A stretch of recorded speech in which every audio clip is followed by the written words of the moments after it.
we should be live. Hold on, let me make sure.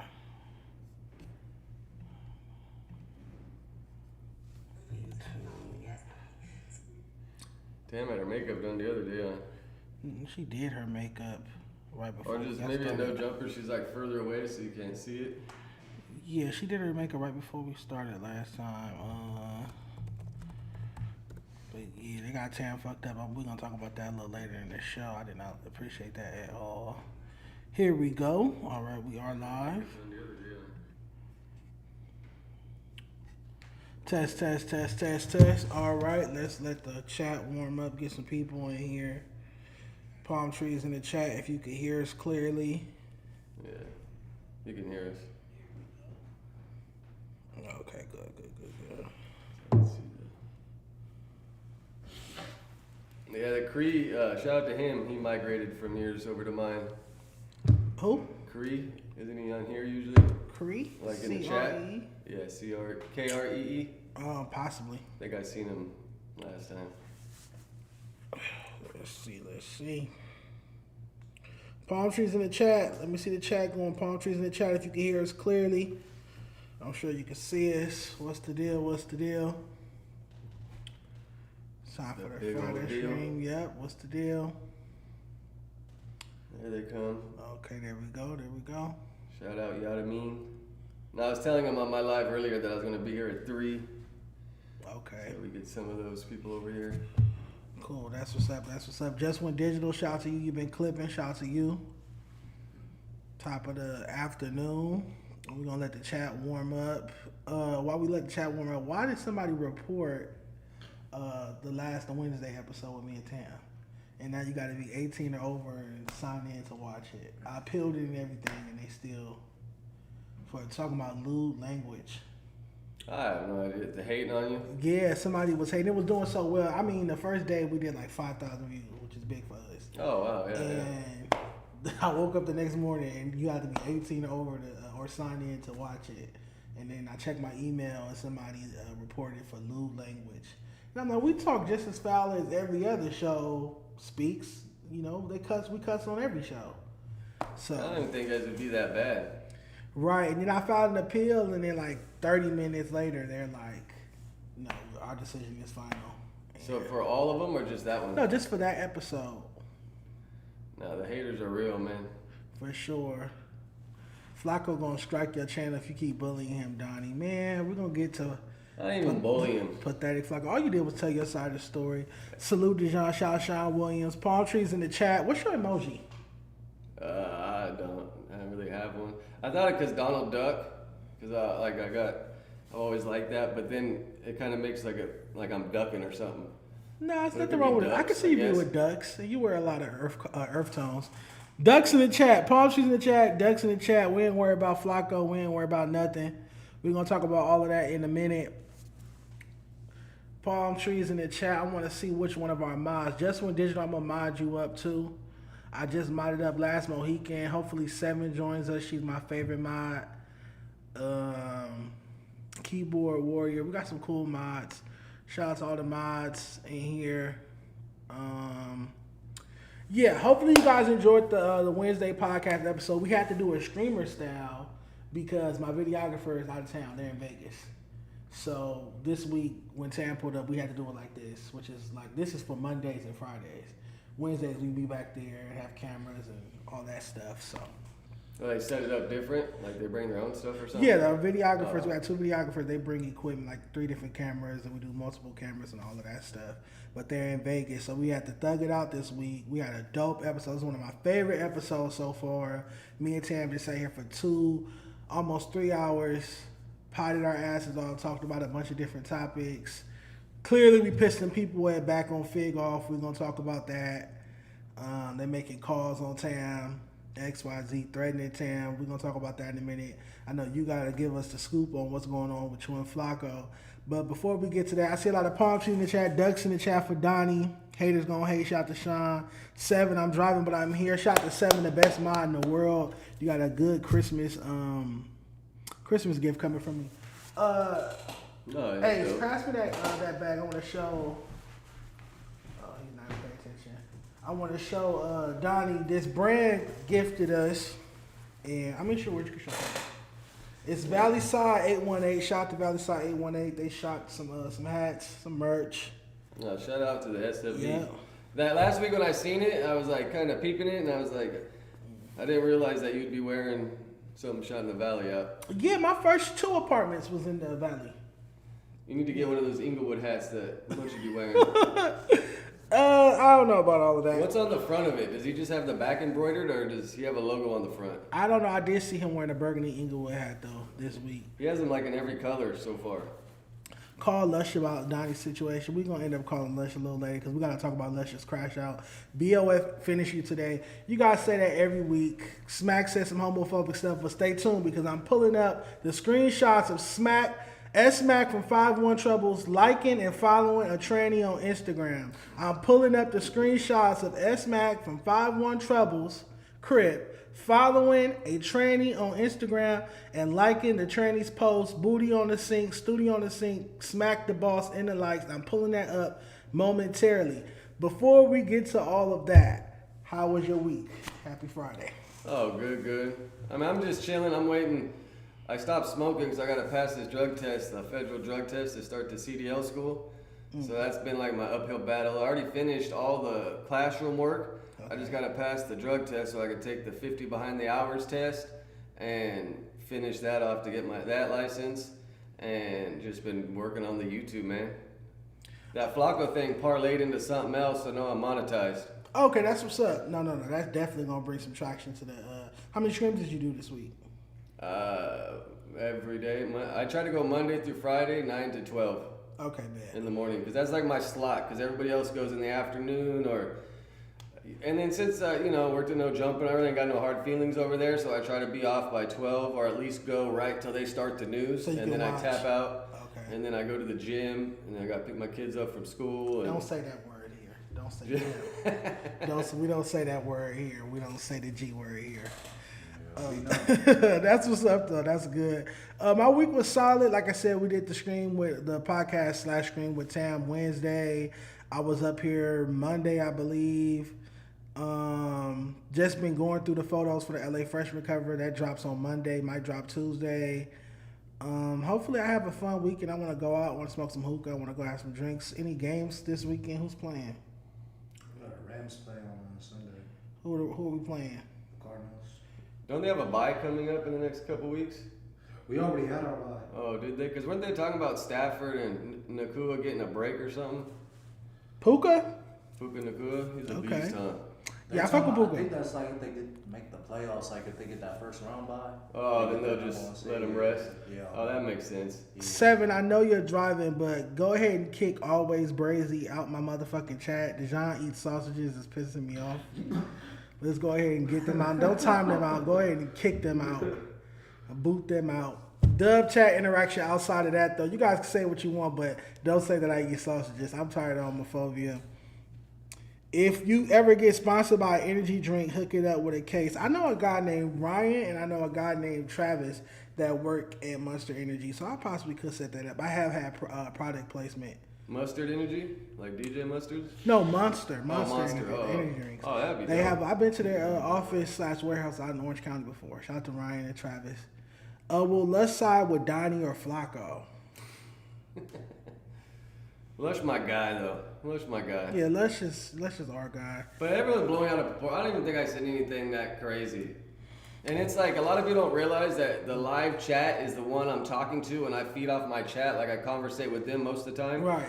And they're always asking me about No Jumper this person, that person. And then it just brought up the little situation. It wasn't even a situation. It was just, The status of you and Flacco's relationship or friendship or lack thereof. For sure. We're gonna get to that and we're gonna get to that in a minute. I wanted to start with some breaking news. Where is OBS? I want to start with this DJ Quick Son situation and then we can get to the Flakko topic. Yeah, he was working for like some corrupt city council member. Right, I saw that. I want to read his actual name, but I did see that that got caught with, for election fraud. So is this a conspiracy or is it just a coincidence? Is really what I want to see. It's kind of weird that the guy, the city council dude was Latino or whatever, and then the dude that DJ Quick's son, Blake, what's his name? Something Blake Jr. Mm-hmm. I David. guess we can say he smoked him now because he's found guilty of it. Was Latino. Yeah, but that could be a coincidence. He said it was in Downey. He could have gotten into it with a Hispanic dude at a bar or something, and things could have transpired. But we'll see. Let's see. Downey is I saw pretty it. much majority Hispanic, right? Yeah, every time I go to Bar Louie, that's who's mostly in there. Then it's a few black people. I feel like Double XL posted this. I definitely seen Double XL post this. Yeah, that's the only one that I seen pop up, and I was trying to watch all like YouTube videos, and they're all like 3 years old. Like, ain't no one really reported on this on YouTube. I remember yet. the story when it officially broke. When he got arrested. But for him to be convicted, this new story I found out on Double XL. So it says, I'm going to move us over here, actually. And was he in county fighting it for the whole 3 years, or did he bail out? I believe he bailed out. DJ Quick's son convicted of 2022 murder. So DJ Quick's son has been found guilty of murder in man in 2022. On Thursday, December 4th, a jury convicted David Marvin Blake Jr. of 1 count of second-degree murder and 1 count of shooting from a motor vehicle, according to the Los Angeles County District Attorney's Office. The charges stem from a fatal shooting of Julio Moises Cardozo Jr. on May 25th. The shooting occurred after a fight broke out. I want to get the politician's name. Oh, no, that's not how that goes. I just saw it on Twitter. I could read it off of... Y'all excuse me. Y'all know I don't know how to work OBS. I can pull it up on Twitter. I literally just saw the story. Because I know the politician that he was working for got arrested for election fraud. Allegedly, he was taking bribes to open up cannabis spots in Compton. That was a wave at one point for sure. Here we go. Prior to his arrest, Blake had a budding rap career performing under the name D. Blake. He appeared on Quick's 2014 album, The Midnight Life. According to KTLA Channel 5, Blake worked as a liaison with Compton City Councilman Isaac Galvin at the time of the shooting. In 2022, Galvin was removed from the office due to allegations of election fraud. In 2024, Galvin pleaded guilty to taking bribes in exchange for cannabis permits. Blake will have to wait a couple months to learn his fate, as his sentencing date has been set for February 6, 2026. He is facing 40 years to life in state prison. After the murder, he was found in Porter Ranch. But he gets sentenced February 6th.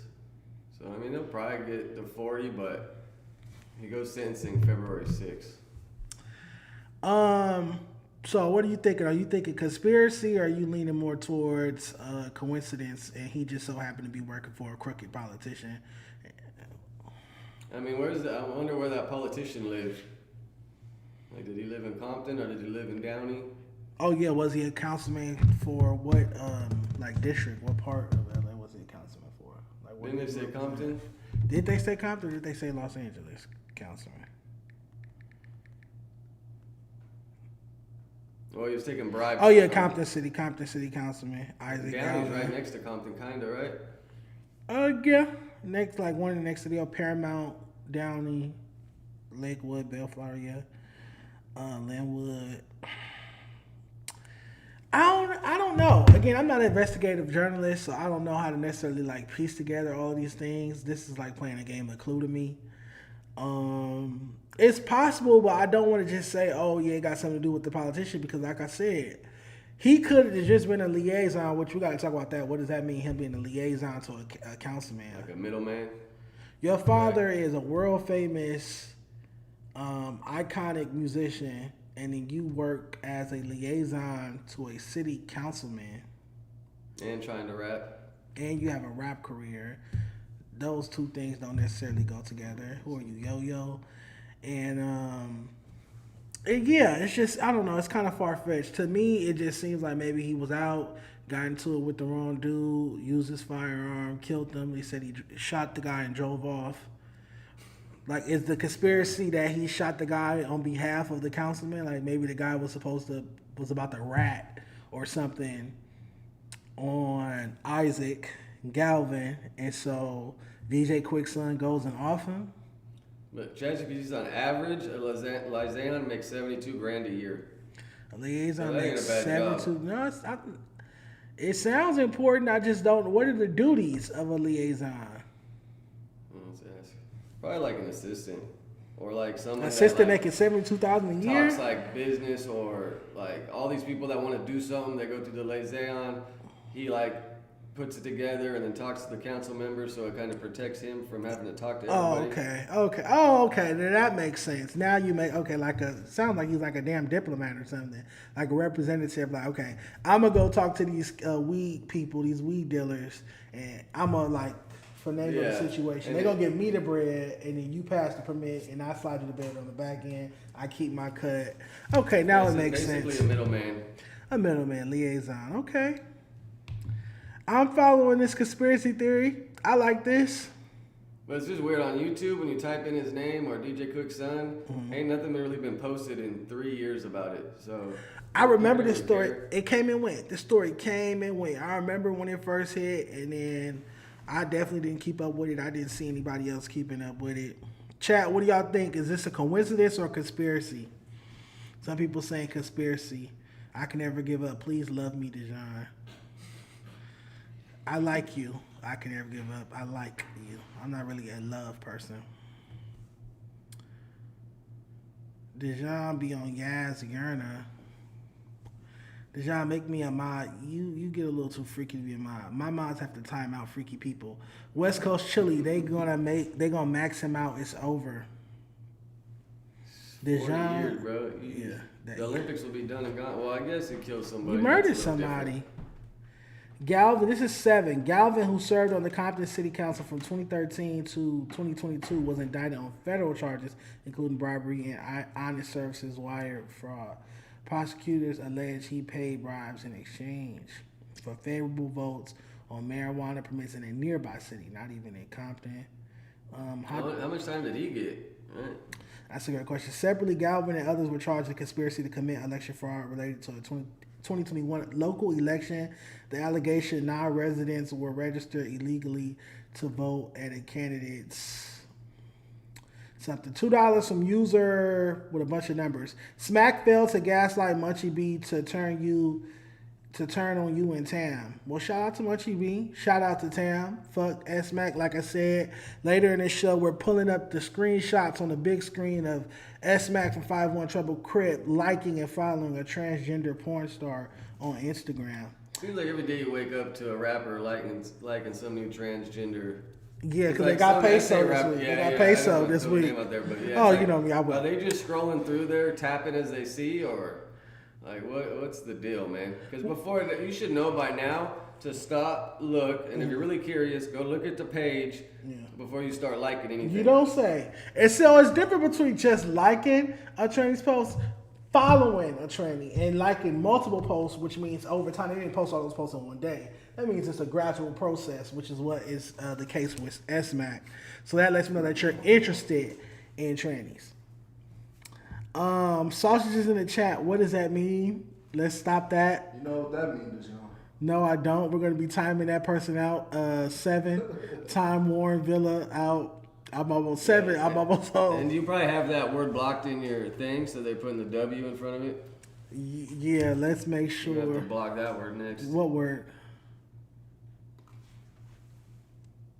Oh. No, that's what they say on FMW. They say wagon instead of. They probably got it blocked. Yeah, all is well. I'm not thinking about these people, but yeah, some of them getting timed out. All right, what's next? We might as well just go straight to the Flakko thing. Let's get to it. Let me get this off the screen.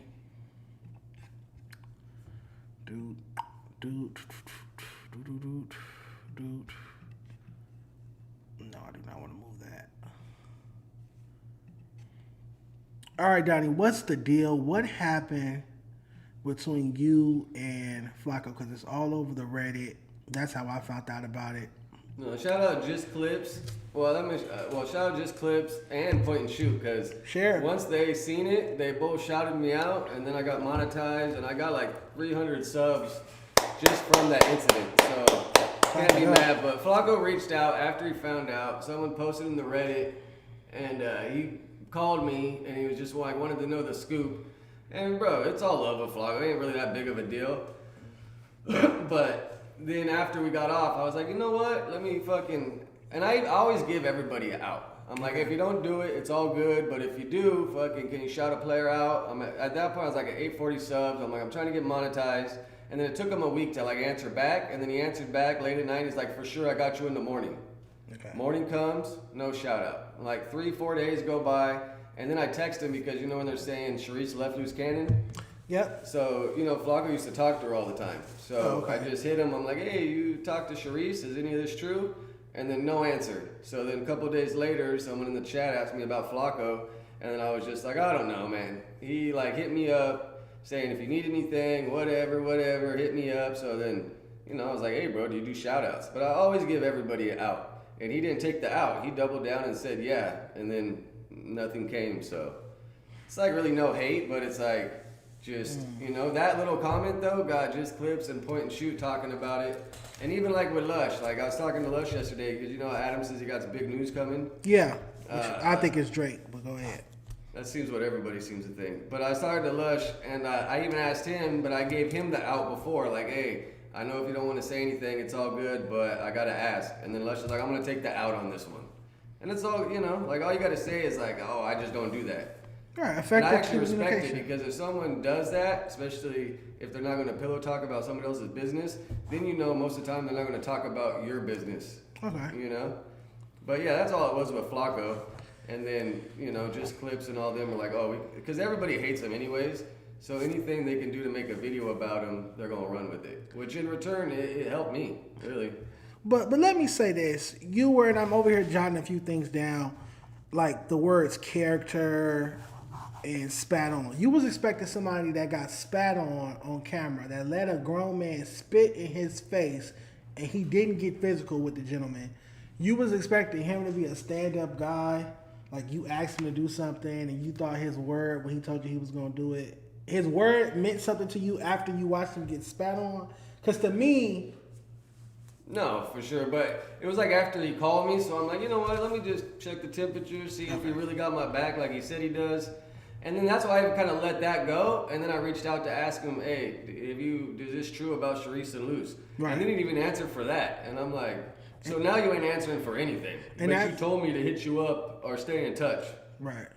That's more of a professional request too, because you just needed him to confirm something before you went and talked about it on your screen. Yeah. So that's a more professional request. Like, I don't think anybody still knows if Sharice left him. Like, all those videos could have got deleted to help his case. She could have sold the Bentley because they need money for the lawyer. Like, all these reasons everybody's saying, I guess Wax saying, like, these could all be other reasons, you know? Yeah, but didn't she file for divorce, or They were never YouTubers just married. running? Oh, they never were legally married. Luce is still married to his first wife. Oh well, YouTubers are running with the headline. She filed for divorce. They were never married, and that's why he can't call her anymore because in the feds you gotta get approved to call a number. It's not like LA County Jail where you can just call anybody. In the feds, you gotta get the number approved, and if it was like really his wife, but he was three-weighing, so all that they're gonna like cut him off.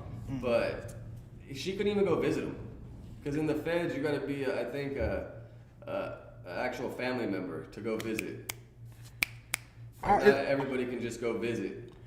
Palmtree's in the chat. If our audio is good, can you hear us? Somebody also said something very idiotic. They said, Dejon, you got dropped by someone and rolling out. You can't keep hyping your fight. I definitely did not get dropped. I dropped somebody. They ripped my shirt. So I went down, but I did not get dropped. You might have to put it over here so The you can hear mic? me better. Okay, cool. Like that one side in the middle of us. I don't want the shadow. What I hate about the mic is the shadow in my face. That's why I was having to the side.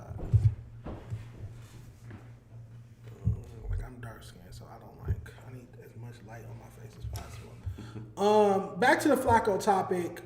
And shout out to all our mods. Handle the sexual harassment. Audio is good.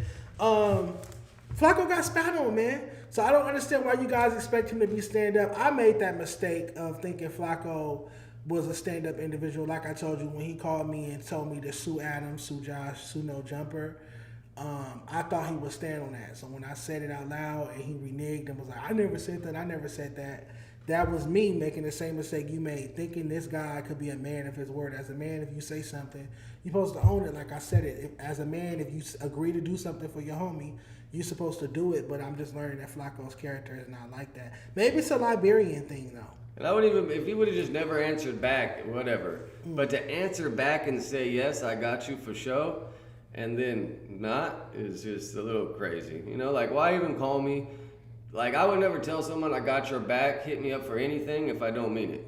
You know, Right. I would just say I'm calling to gossip or something. Yeah, but I mean that's Flakko. What are some? Okay, let me ask like this. What are some signs of Flakko having poor character that you've seen before this? I'm asking you to be accountable, self-accountable. You should have seen this coming. What has Flakko done in the past that kind of showed you that he was going to act this way? A great example would be how he tried to get Almighty Suspect fired. Yeah, that was Remember a little that? crazy. That was a little crazy. Okay. He just didn't like arguing with them or whatever, right? I mean, Sus does get a little crazy sometimes. I can see how it'd be hard to Verbally, though, he's conversate. not going to beat up or fight his co-host. Well, it was after the Kelpie shit that tripped Flakko out, right? Yeah, I started working at No Jumper after that. Me and Suspect used to yell at each other on camera and all kind of shit. I never thought for 1 second that he was crazy enough to get up out of his chair. Yeah, I mean, you got to call him out of his name, right? Right. Yeah, so Flakko was so scared of Suspect that he went to Josh and told Josh that he should fire Suspect because he's a liability for the company. He's going to cost the company another lawsuit, XYZ, woo, woo, woo. And somehow, some way, Suspect forgave him for that. How do you think that's the case? Just trying to work. Yeah, I guess I got to ask Suspect that. Because that's like, because then you guys circled back and started the Monday show. How long after that did you guys come back to the Monday show? Oh, here we go again? We started Here We Go Again January 2024. So when did the Kelpie incident happen?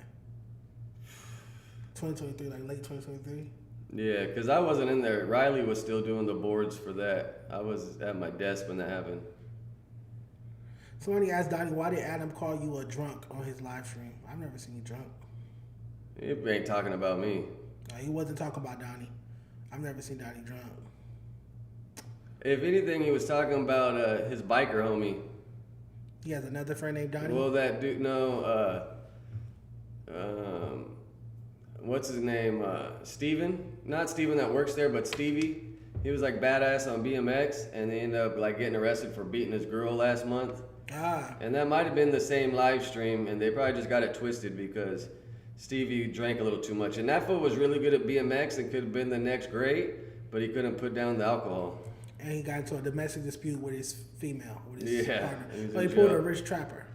Oh, that's what's up. All right, West Coast Chili, I will be modding you up. Last time I tried to mod you up, your name didn't pop up, so I got to use your URL, but I will mod you up soon. He said Flakko was scared of Suspect but wanted to fade with Lush. Suspect's a nigga. Lush is a white boy, so Flakko probably thought he was going to be able to bully Lush, but he was literally so I know firsthand, because Suspect has told me firsthand. And Suspect will be here next Wednesday. He's going to be on the podcast. We'll be back there. Suspect is pulling up. I will ask him again to confirm for you guys. Flakko tried to get Suspect fired. I remember that being the conversation that's when I first joined No Jumper. That was what was going on, the drama. The post-Kelpie drama was going on when I joined. And the whole storyline was Flakko tried to get him kicked off the show for that. Yeah, everybody knows that, right? That was like really out in the open. And then, did that happen not too long after they tried to expose Flakko for like the living in Philly or North Dakota and all that, when they called all his like classmates that one night? Yeah, that was shortly That was after, crazy. but that was because I think they were still doing the Monday show when all of that was happening, the original Monday show, when all of that was happening. So much drama. Like a lot of people in my chat be tell us no jumper stories, and I'm like, bro, so much stuff's happened that I don't It's even too much. remember. You gotta like remind me of a specific incident, and then I'll like jar my memory. Yeah, you gotta pinpoint it. You definitely gotta pinpoint it. Dejon, you just modding people all willy-nilly mod me. Dejon, first off, West Coast Chili is one of my favorite tweeters. Their Twitter account talks about West Coast hip-hop all day. What up, Mr. E? That's my guy. He's always in mind. Mr. E, all right, shout out to Mr. E. I wish Donny was back on the boards on No Jumper. I'm sick of those two laughing goofies. Nathan and his brother Donny brought insight.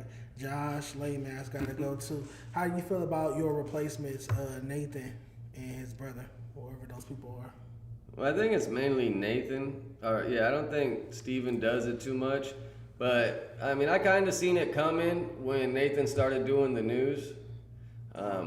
Just because I was there all the time, and it's like, okay, I'm here all the time, but then you're going to have this person do it. But in that defense, sometimes Adam would have interviews the same time as the news, so then it'd probably keep me free. So I wouldn't have to, like, figure out something during that time. But, yeah, I don't know. Honestly, blessings come in weird disguises. You know what I'm saying? That's like, true.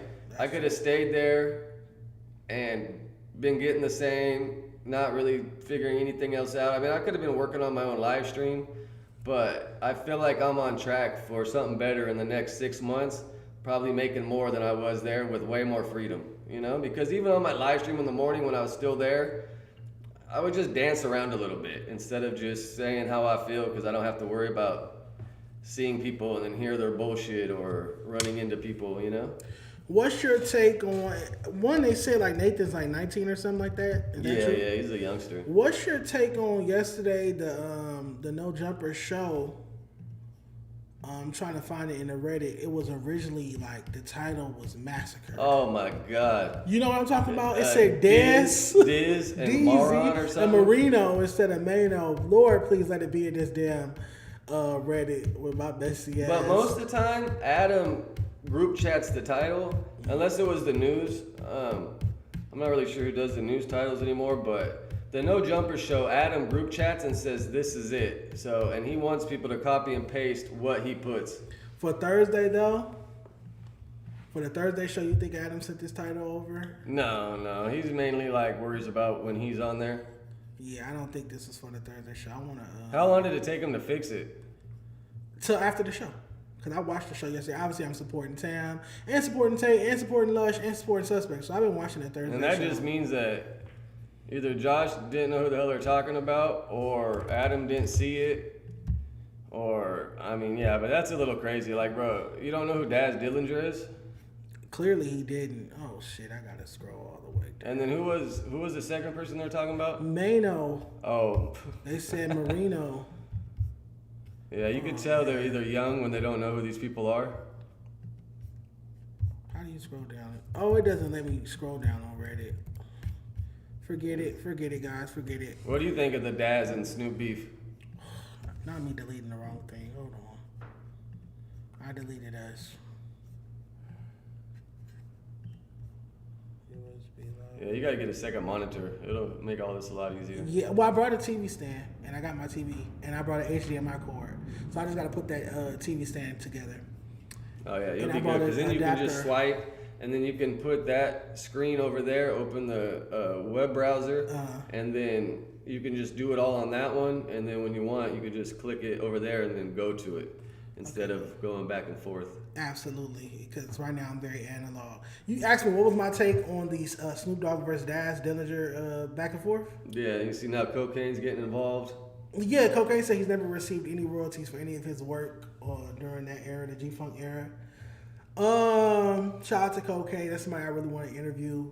As someone who's obviously beef with a family member publicly, it's always unfortunate to see that. They're cousins, right? Yeah, they're cousins, Daz and Snoop. But at the same time, Daz is the producer. To me, that's where the music starts. That's the orchestrator. That's the beginning.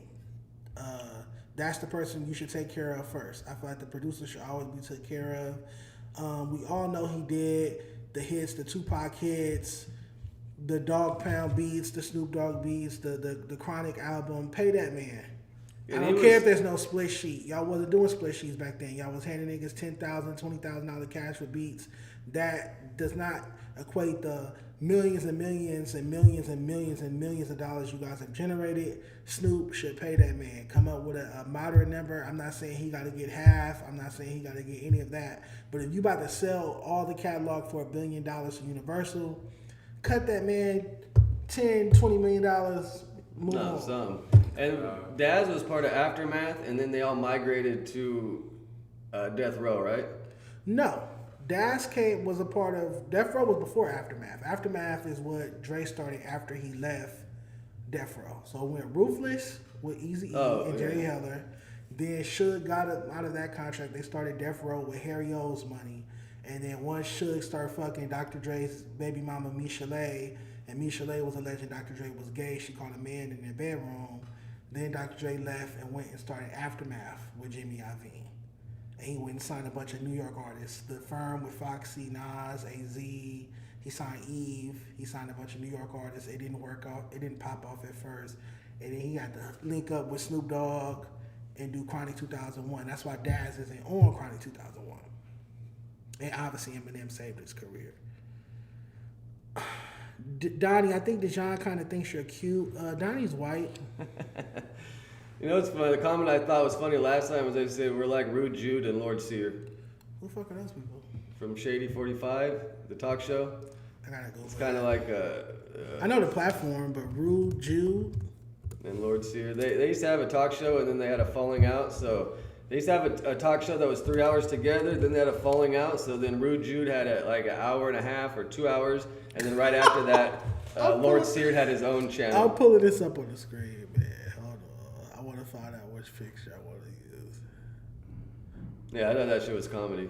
This is fucking funny, man. But when they were together, bro, it was a great show. And then as soon as they tried to split up and do their solo shows, it just kind of Daddy, they got me fucked up. Nah, not the Asian guy. Oh, that's not him? No. But that's Lord Sear? Yeah, that's probably who helped him after he split up. Oh. Why don't they have That's this one? Rude Jude, so these two. This two. This is a YouTube. I just want a photo. Oh my god. I'm about to show y'all. That's comedy, huh? Oh my god. These are the New Yorkers? These are New Yorkers? Yeah, I think so. But their show, I think Rude Jude lived in LA and Lord Sear lived in New York, and they did it like remotely, but on Shady 45. Okay, Shade 4. Hey guys, I'm happily married. They say I'm curious. Yeah, and I'm not into white dudes, you guys. I'm not having good luck with pulling stuff up on the screen today. I hope that's not the case when I gotta expose Smacc in a few minutes.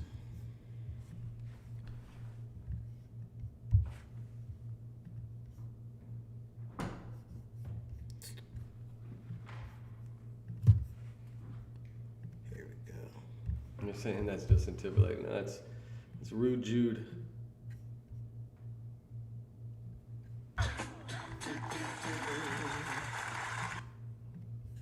This is not us, man. This some bullshit. Hold on. Or the new Come Rude Jude on. and Lord Sear. That's crazy. That's crazy, y'all. Hold on.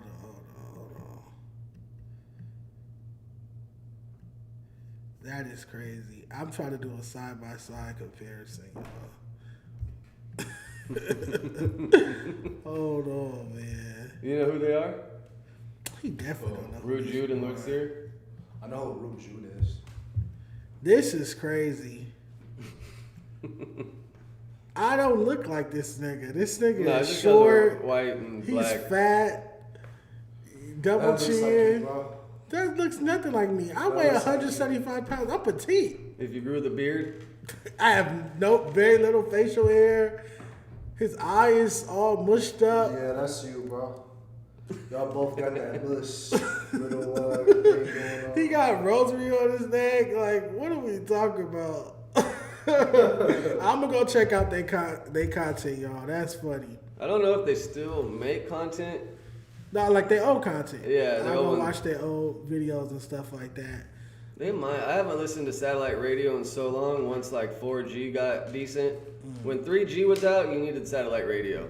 But once 4G hit and then now 5G, you don't really need satellite radio. Unless you drive cross country and you hit dead spots.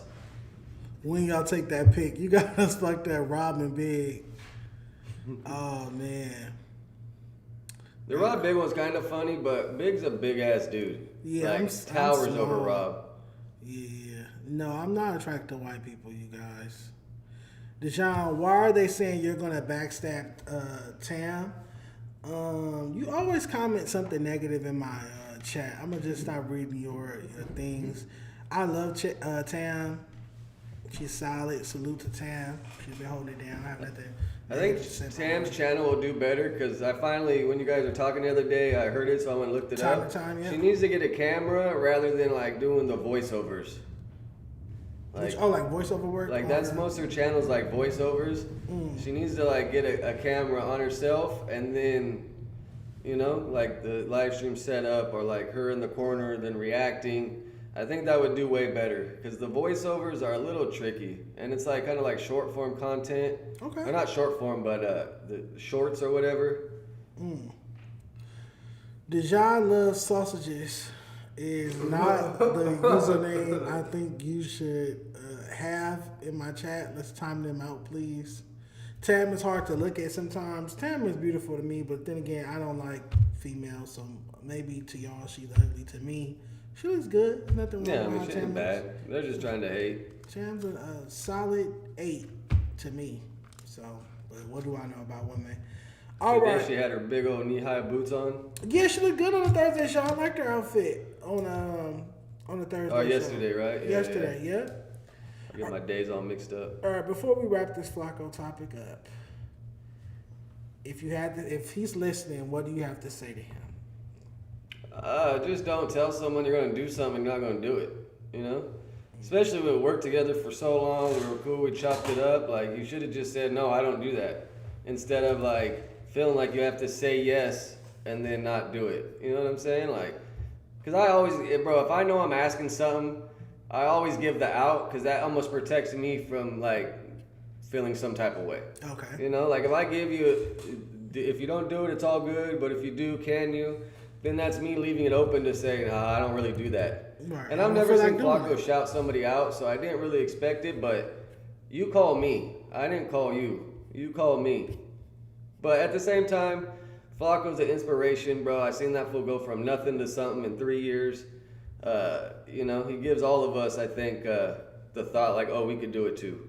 You know? Absolutely. By talking about gang activity and street politics, he has no place or business speaking on, and being a culture vulture in that capacity. Absolutely, he has earned a great living and built a substantial business off of a culture he has no parts in.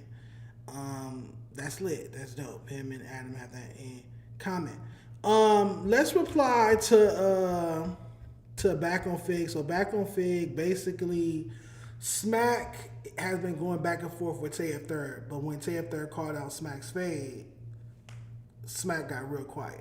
He doesn't want to fight TF3rd. So, you know, I've been on this campaign to try to get. And was TF3rd ever in one of Smack's videos, or is Smacc super confused that he thought he was talking about Smacc, but he was really talking about T-Rail? Well, he was in a T-Rail video. Smacc doesn't. I didn't know Smacc had videos. Yeah, I didn't either, but he kept on the Back on Figg, he was like going off on TF3rd, and he was like, what are you saying in my video, and blah, blah, blah. It's like, he's talking about T-Rail the whole time, not you. Right. Long story short, on this past episode of a Day in the Lane podcast, I was basically having a conversation with Tam about the Thursday show. Same conversation you and I had. Like, what can the Thursday show do to compete with the Tuesday show? And I was saying, like, I'm like, okay, TF3rd has the opportunity to, like, leave a stamp on the game, level up his content, because you're going back and forth with Back on Figg. That's content. Prime no jumper content. That's what you guys do over there. The verbal sparring, the gladiator, that's what they want, the back and forth, the content. So I told Tam, I'm like, make sure you tell TF3rd tomorrow when you see him before y'all do the show, do your thing, you know?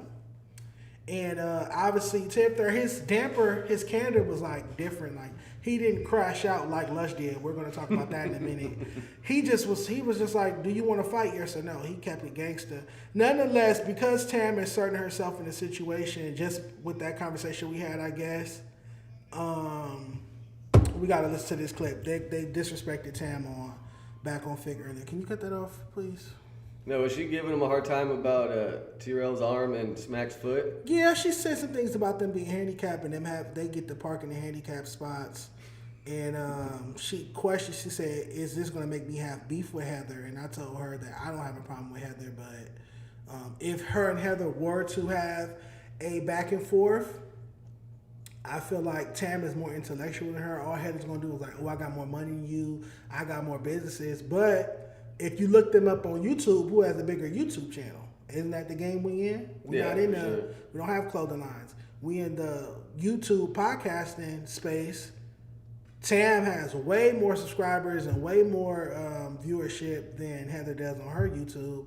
So I feel like Tam, if Heather was offended by what Tam said about T-Rail arm and Smacc foot, if they go back and forth, I'm Team Tam all day because Tam has a much bigger YouTube channel and YouTube presence.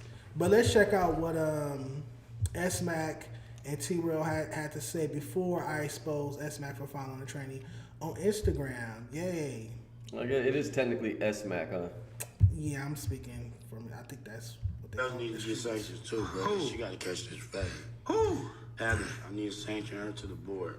Heather got a fade out here. What happened? Heather got a fade. Heather better catch this fade on me. She got to get in with me on me. Oh. Heather got a fade. So, the big fat, funky bitch boy, you understand me? The one that take urine and means in this motherfucking Duke shuking in his mouth. You I gotta be on that. And I like how you worded that. You hear me? You know what I mean? Let's pause it right quick. Heather hasn't been on Back and Figg in a minute, huh? Yeah, there's another clip about that. I really don't care about that, but yeah, there is another clip about that. I really don't care. I was just saying they want her to run the fade, but she's not even really part of the show lately. She didn't even run the fades with the homegirls that Big Deal went and got for her to fight from over. She didn't even run them fades, so she damn sure not gonna run Tam fade. I'll see to it.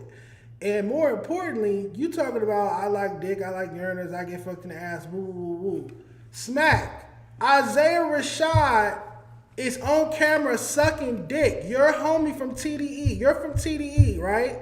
You have TDE tatted on your head. Isaiah Rashad, artist from Top Dog Entertainment, is on camera in multiple videos sucking dick. He has 2 kids at home, and a baby mama is out here in hotel rooms doing drugs, sucking dick. That's your homie. I got you. That's your homie. So why is it a problem that I'm gay, but you got a homie who's performing at TDE Christmas? Isaiah Rashad is on a TDE Christmas lineup. He's still a part of TDE. Y'all did not drop him. So it's okay for y'all homie at TDE to suck dick on camera and be gay, but it's an issue for me to be gay. So Kendrick, Schoolboy Q, Smacc, Mac Wop, T-Rail, all the TDE camp, y'all all get together in rooms and get y'all dick sucks and run trains on Isaiah Rashad. That's okay. But have TDE freak offs. Y'all over there running trains on Isaiah Rashad. Y'all gay TDE artists having TDE freak offs. That's okay. But I can't be openly gay. That nigga's in their closet. His kids got to go to school and get teased because they daddy on the internet sucking dick on camera. His baby mama asked T-Rail personally, can you stop talking about this situation? I'm ashamed, woo, woo, woo, woo, woo. So I don't understand the gay jokes from a nigga with TDE tat on his head when it's waggots at TDE. When it's gay niggas at TDE, when it's a dick sucker at TDE, I don't understand why you talking to me about my sexuality. You got an organization tatted that allows dick suckers on their roster. He's performing at TDE Christmas. He's on the fly. He's on tour with Kendrick and Schoolboy Q. Right now, he's in Australia about to perform. Is he backstage sucking Kendrick's dick? Is he backstage sucking Schoolboy Q's dick? If I'm wrong for being gay, then Isaiah Rashad is wrong for being gay at TDE. That's all I got to say about that. No, it's kind of crazy for people like, you got to be self-aware. You know what I'm saying? Like, trip out, right? Like, you got to be really self-aware. Like, if you're friends with somebody that's something, and how you going to talk shit about somebody else for the same thing, essentially? You know? Like, that just don't make sense. Like, if I was the other friend, I would feel some type of way about that. You know? And that's my whole point. You can't throw stones when you're a part of a glass label. You can't be proudly TDE, a TDE hype man, the resident smoker at TDE, which has an now he's openly gay because he was down low, but now he's an openly gay rapper with 2 kids that got exposed for sucking dick on camera in multiple sex tapes. He has 3 sex tapes. 1 sucking black dick, 1 fucking with 2 like old Asian dudes, and the 3rd one's a tranny. So he's hypersexual. He's a fucking porn star at this point. Yet he's still performing for a bunch of kids at TDE Christmas alongside Rayvon, SZA, and all the other TDE artists. That's not a problem though. Here I am, openly gay, no kids, no baby mama, tell you up front, hey y'all, I'm gay, so what? And it's such a problem. Make it make sense. What's good for the goose is good for the gander. If it's okay for Isaiah Rashad to be a dick sucker, it's okay for me to be openly gay. Is he gay or is it, what's the saying? Is it gay if you're doing it for the money? Like, is this a side hustle? Is TD not paying him right? Why would it? Are you saying that Top Dog Entertainment wasn't paying Isaiah Rashad his royalties and publishing, so he had to resort to sucking dick on camera in multiple hotel rooms high off illicit substances while his children and baby mama were at home wondering where their dick sucking father was? Because it doesn't sound like he has a type, right? You just named 3 different kind of people. Subgroups, right? Yeah, that is true. So you said it was gay for pay, possibly. Maybe. Damn, I mean, TD, pay your artists so they're not out here sucking Uranus. Like, yeah, 3 different, like, what's your kind? You know what I'm saying? Right. He just wants to experience. I don't know. I just know he's freaky, and I think they over there running trains on him. I think they having TD freak-offs. First it was Diddy and Bad Boy freak-offs. I think they having TD freak-offs busting nuts on Isaiah Rashad's face, and that's why Smacc is trying to get at me for being gay because his homie is down low and gay and got kids. But let's keep watching the clip. Clap it up, clap female that be on no jumper, she look dead. Yeah, that bitch look dead to the motherfucker on my mama. She look dead.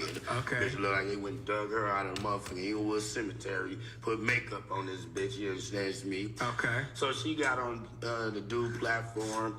The dude was over there talking shit like, oh, I need you to go gas up, whoopty whoop whoop, and tell them about this and da da da da da da. So what she did was she took her dead-looking ass over there to that platform and was pumping shit up. Where do you see all of this stuff? Clips. I was in the house. I was cleaning the clips. I don't. This is crazy. Yeah. So she spoke on Heather. So she dead. She looked dead. Yeah. She okay. Did. She looks pale, dead. Look disgusting. Toe up, hair fried. Everything. I'm telling crazy. you. Crazy, right? Out of shape. Yeah. So Tam is not out of shape.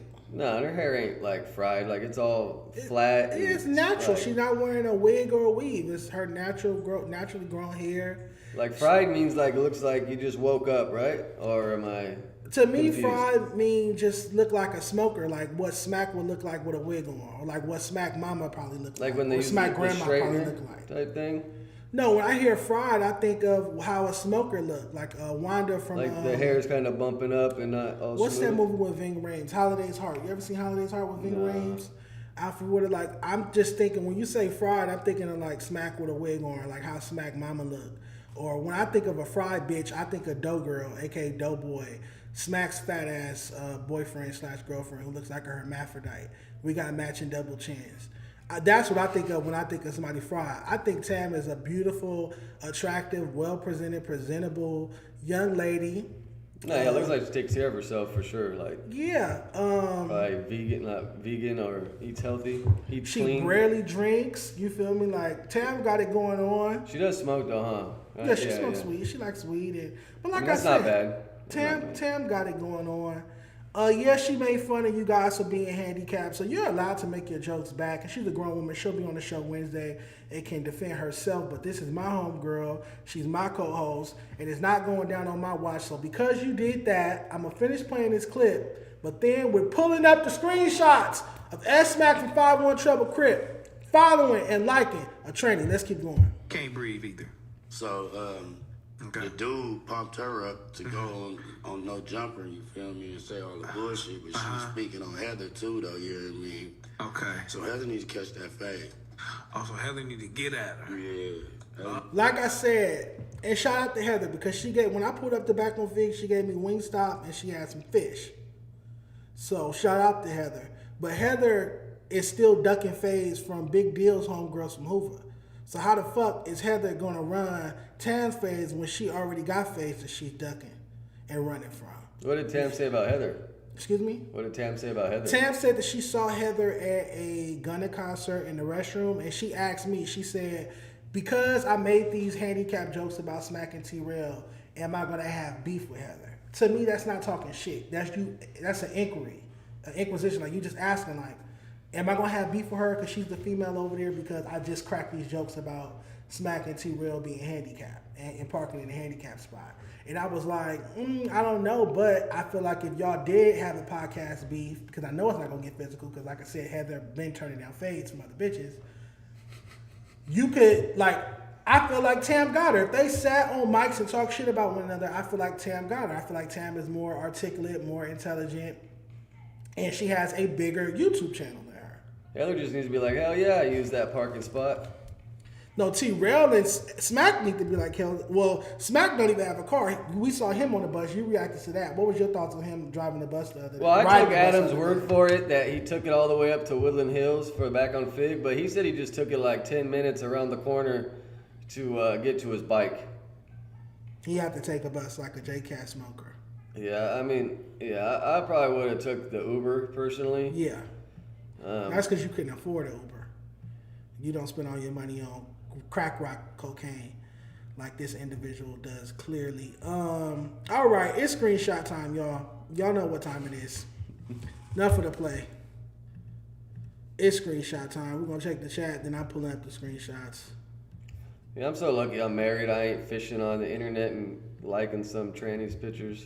Yeah, that is crazy, especially as a gang member. Hook me up with Tam, Dejon. Tam exposed T-Rail. Tam should do a 20v1. We talked about that on the show Wednesday. Tam is I'm going to host it. Because is she technically still married or no? No, she's divorced. Because you see where she slipped up on No Jumper a couple weeks ago and was like something, and then my husband, and then stopped right away? I mean, that could just be like from habit. I didn't see that. No, yeah, probably from habit. That's what I kind of thought too, but I seen that in the Reddit. Somebody said that John Heather spitting that Wingstop she gave you. That Wingstop was fresh out the box, baby. You got me fucked up. But all right, it's time to pull out the screenshots. Enough play. Let's go viral. Fuck it. So Smacc, you talking about I like uriners, even though Isaiah Rashad for TD like uriners, but it seems like you like chicks with uriners. You like chicks with dicks. So this is a transgender porn star. And hold on, let me get right. Looks like a man just to begin with. Look, come on now, that's a boy. This is a boy. Like by who?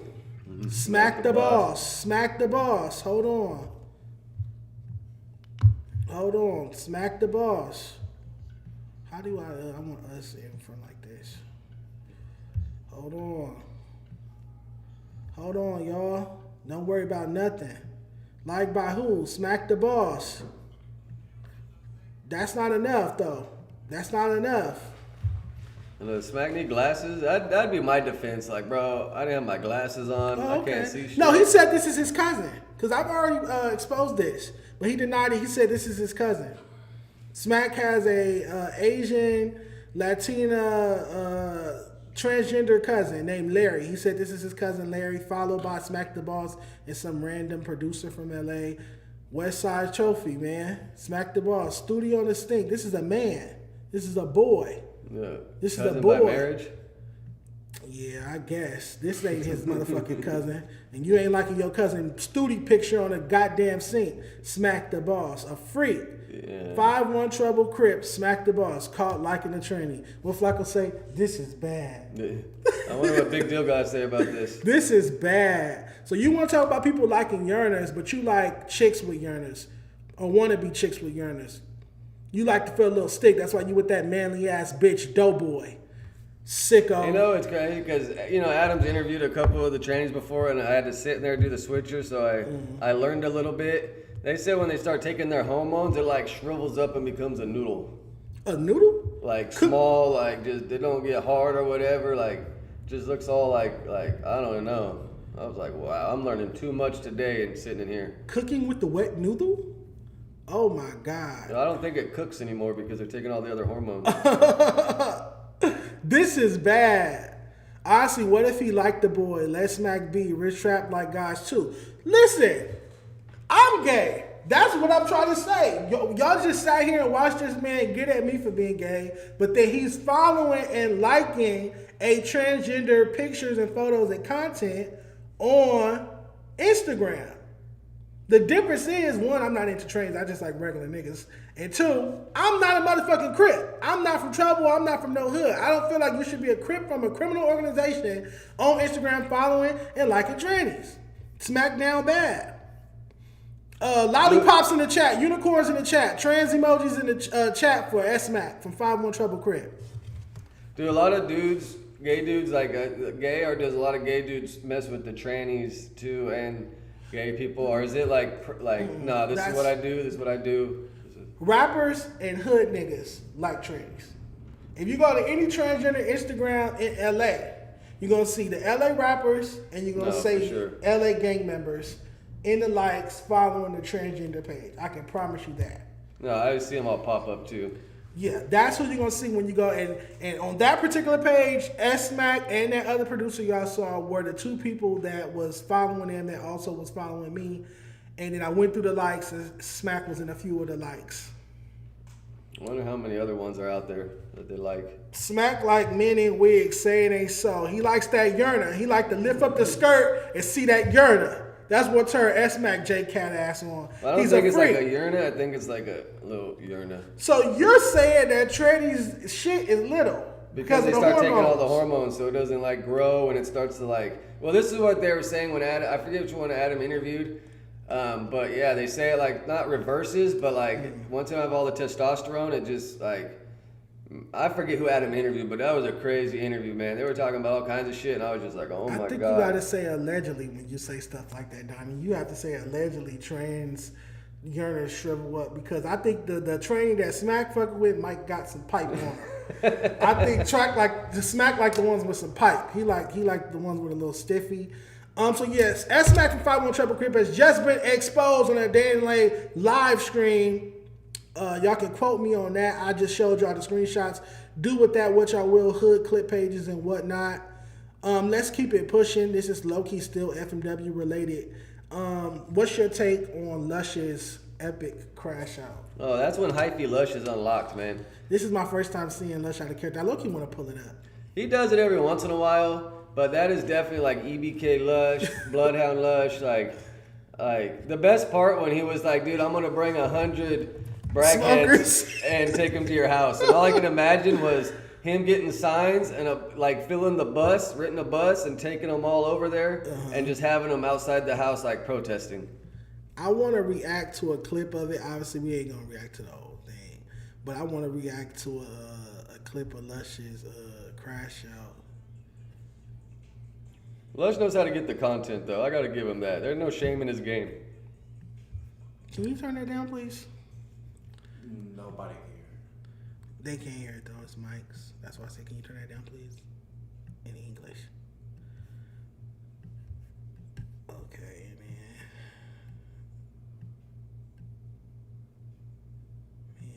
Yeah, Lush is a wild man. So this happened on the Thursday show, which was, I'm not going to say it was my plan, but it kind of was my plan. I wanted everybody to go in there and crash out. I wanted a more exciting Thursday show. I feel like the Tuesday show is always way better, but this week it kind of was like neck and neck. Both of them was good. I put Dub Lush. We're going to react to Lush speaking on Smacc and T-Rail. Smacc the Tranny Chaser. That's his new name. Smacc the Tranny Chaser and T-Rail, who used to be best friends with Tiger the Tranny Chaser. So it's a lot of tranny chasers in the equation. Let's check this out. Like, what goes through? Like, do they just get so much like pussy that they just go that way? Like, what makes somebody? It's it's a mental illness. It's like, oh, you want a chick and a nigga together. You want to see a girl with nails and hair and wigs and makeup, but then you also want dick and balls and testosterone. You want.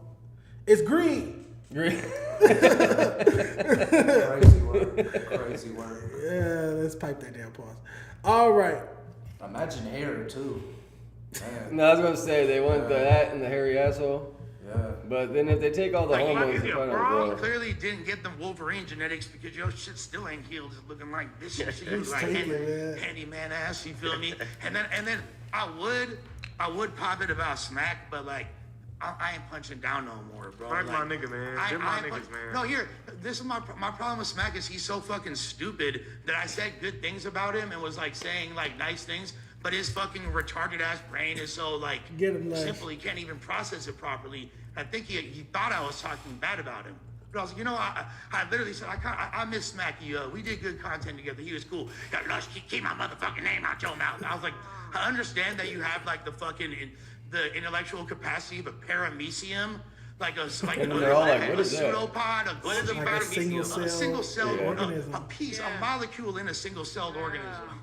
Like you are like literally as simple of an organism that could be created on God's green earth. You are literally, you're not even moving the needle. For the slow people, he's calling you less than a bug. You have intelligence and less than a bug. A bug, that's like several evolutionary. That's single cell life form. That's several evolutionary advancements. Yeah.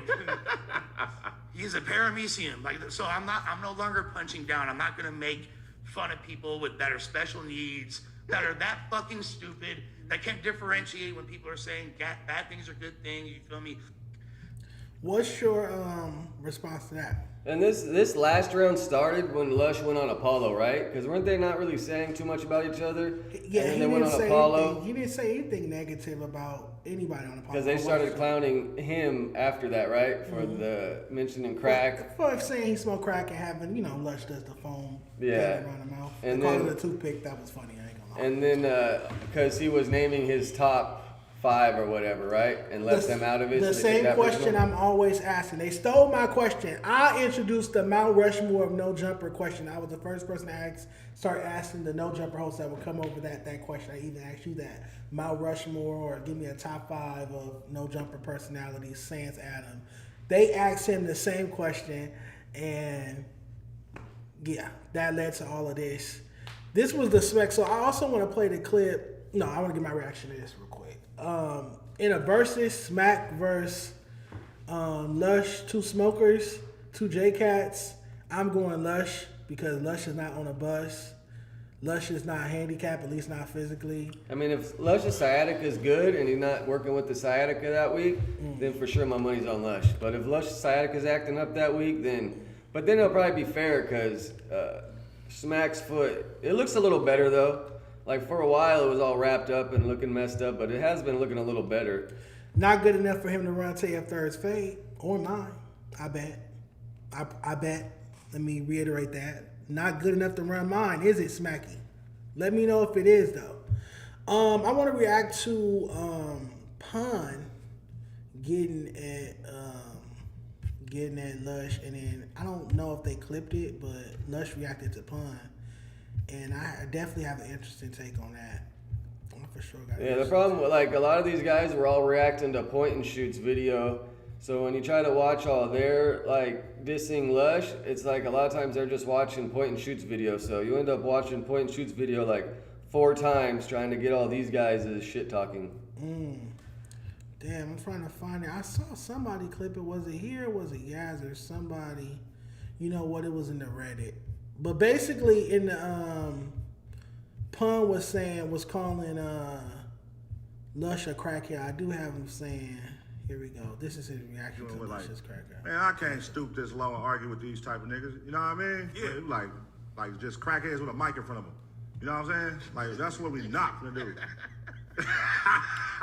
But this was yesterday after the crash out, and then 2 days before this, Pun reacted to Point and Shoot, giving Lush a hard time. Yeah, he said that like Lush is the crackhead. This is what we're doing. This is what we promoting. X, Y, Z. These are 2 people that I have some respect for. I respect Pun for his contribution to West Coast hip hop. I respect Lush for his contribution to West Coast hip hop. I'm on the side of what's right. I'm on the side of being fair. What's good for the goose is good for the gander. Pun or anybody at FMW. You cannot clown Lush for being a crackhead or a J-Cat or a smoker when Smacc is a crackhead, a J-Cat, and a smoker. You know what I'm saying? Like I feel like the 2 cancel each other out. It's not fair. You can't say, oh, well, Lush is a crackhead, his opinion don't matter, he ain't shit, woo, woo, woo, woo, but then Smacc is equally a crackhead. The difference is Lush might have missed 3 to 5 days of podcasts this entire year on No Jumper. And I mean like out of 5 days a week. Lush might not have been on camera 5 days the entire year. Lush shows up to work every day on time, prompt, with topics, hip hop knowledge. He's a hip hop encyclopedia. I choose Lush to talk about hip hop over Smacc any day of the week. Smacc speaks broken English. He sounds retarded. He sounds like a single cell organism. Like he sounds slow. Lush, despite his drug addictions and battling whatever demons, he's still very articulate. He can speak music, politics, even sports a little bit. Anything. He's just so well versed and intelligent and articulate. So if they both crackheads, but one of them always sleep on camera and missing episodes and prioritize being at a biker club or riding a motorcycle and doing XYZ, doing bullshit over podcasting, and then one is dedicated to the craft and always showing up and always on time and always prompt and knows so much about hip hop and has more hip hop knowledge than the other.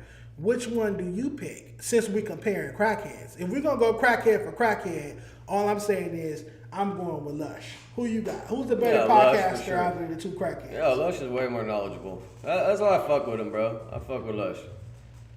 That's all I'm saying. You guys can't, and that's another thing. Y'all always trying to, at FMW, y'all always trying to like, y'all are hypocrites. Y'all always making up these rules that for whatever reason don't apply to y'all. It's a problem that I'm gay, but Isaiah Rashad is gay, and y'all cool with him being gay, but it's a problem that I'm gay. Y'all always got something to say about me being gay, but don't want to talk about Isaiah Rashad.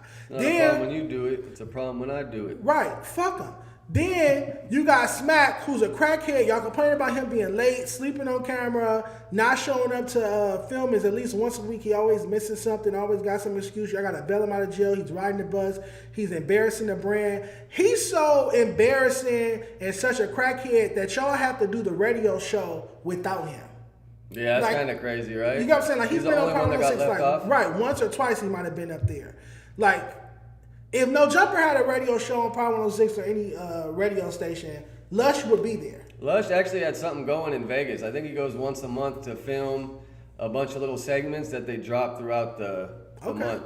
That's what's up. So Lush is, despite being a crackhead, a smoker, a J-Cat, just like Smacc, Lush is still responsible enough and intelligent enough to pull up and be a part of intelligent hip-hop conversations. That's something we have never seen Smacc do. We've never seen Smacc have an interesting, intelligent conversation about hip-hop on camera. We just see him snorting to the mic, do the weird breathing shit he does, and talk like a J-Cat. So, Pun, I'm with you when you right, but I can't rock with you right here. If you're going to make fun of Lush for being a crackhead, you got to turn around and make fun of Smacc for being a crackhead.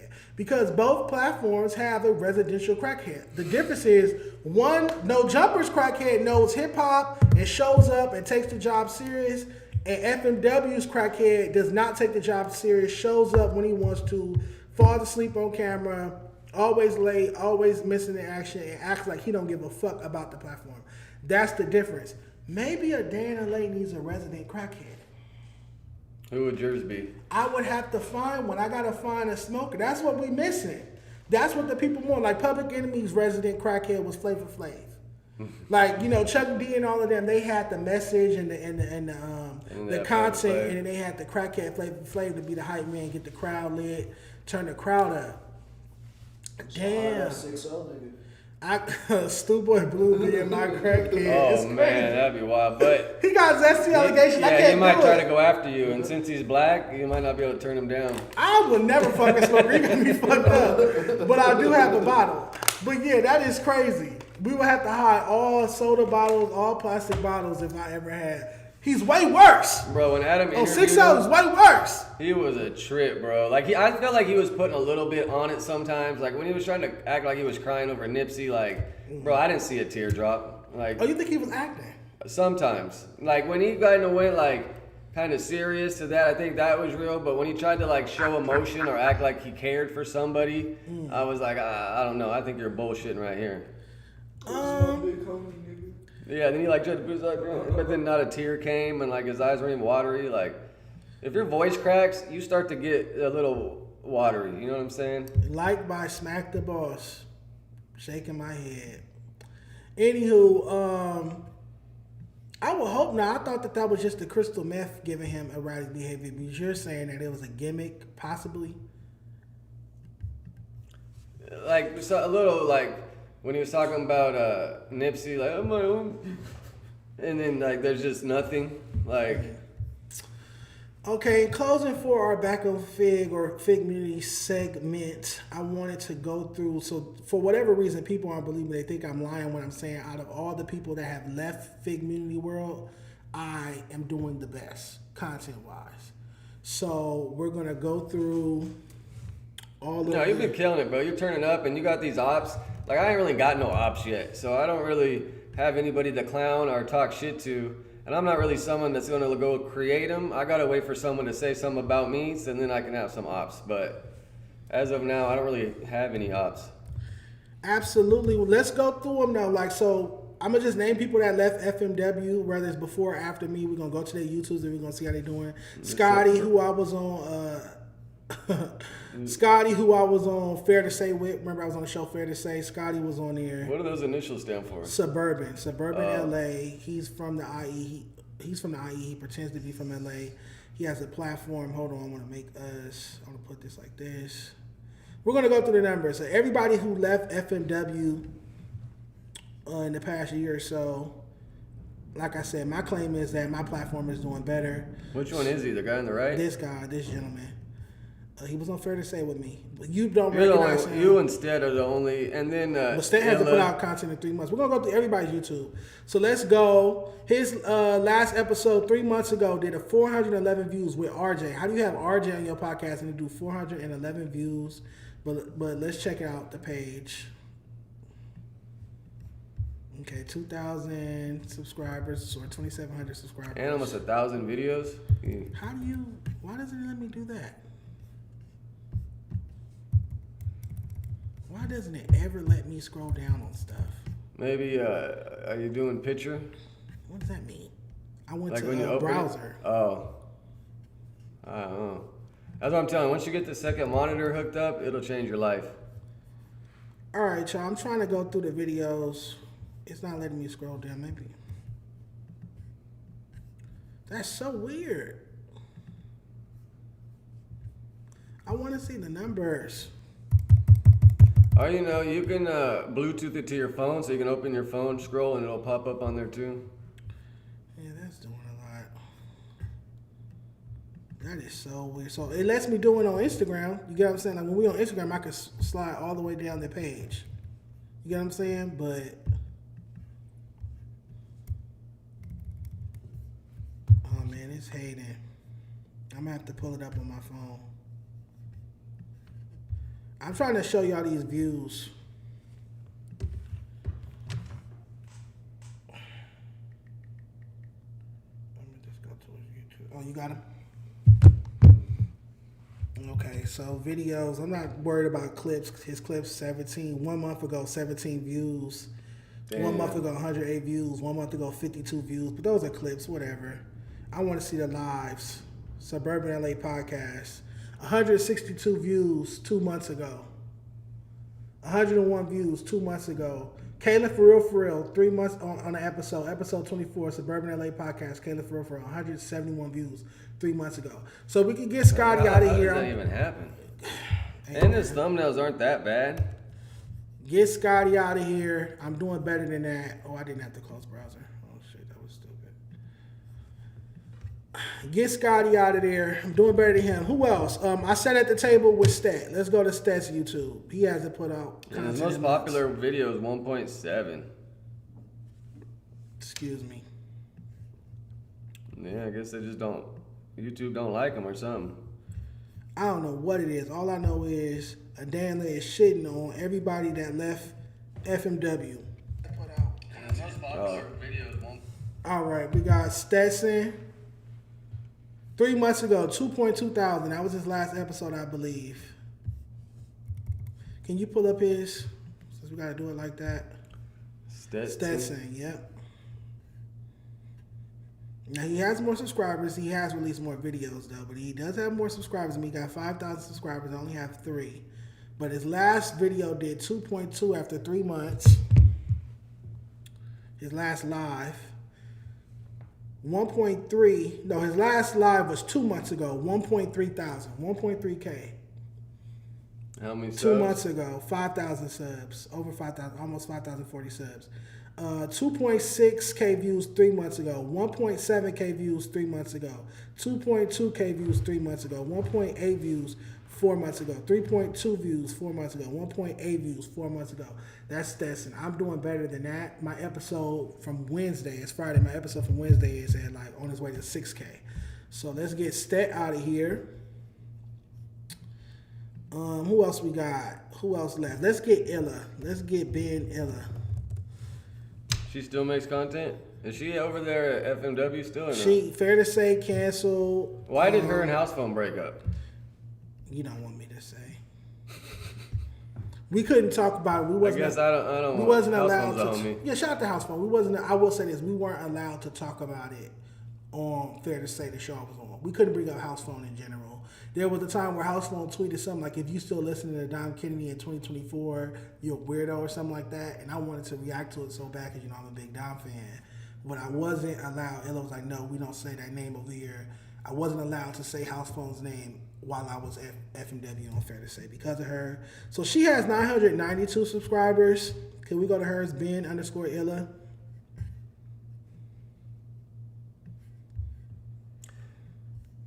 But yeah, Ace Boys canceled, Ladies Night canceled, Fair to Say canceled. She has the most canceled shows in FMW history. She doesn't go live. Her last video was Devotion, 1.3K 1 year ago. 1,300 views after a year. Get her out of here. Yeah, she didn't really try to stick with it too much, huh? No. And these are music videos? Loser mentality. That's why we couldn't get along. I wanted to win, and she was comfortable losing. She was confident and content with losing. Yeah, it took me, I've been going live for, 3 months now, and then finally caught my wave. But I had a little help because I had a Juice WRLD freestyle that I recorded on the tour bus one time that got me like 500 subs when I put it out. So I had like a little bit of a foundation already built. Well, yeah, that's called being resourceful. That's called, if you want to win, you're going to make it happen. If you want to do better, if you want to improve, you're going to make it happen. You're not just going to sit around and wait for T-Rail or somebody pun to make it happen for you. And I think that's what my former co-host was doing. Could you go to Ace Boy Rio's channel? I want to check out the Syndicate podcast. So 5 months ago, 6.7K. Okay, cool. He'd be doing his thing, right? He goes for the morning slot too, I see. Yeah, he was doing a morning show, but what happened? But it doesn't really pop up anymore. Did he give it up too? No, I think they still do episodes, don't they? 4 hours ago, yeah. But a lot of people, like even T-Rail, you see, always goes live at the same exact time No Jumper does. Like, I mean, I don't know if that's your slot or what the case may be, but that's why I went for the 9 a.m. slot because I'm trying to go outside the box and, you know.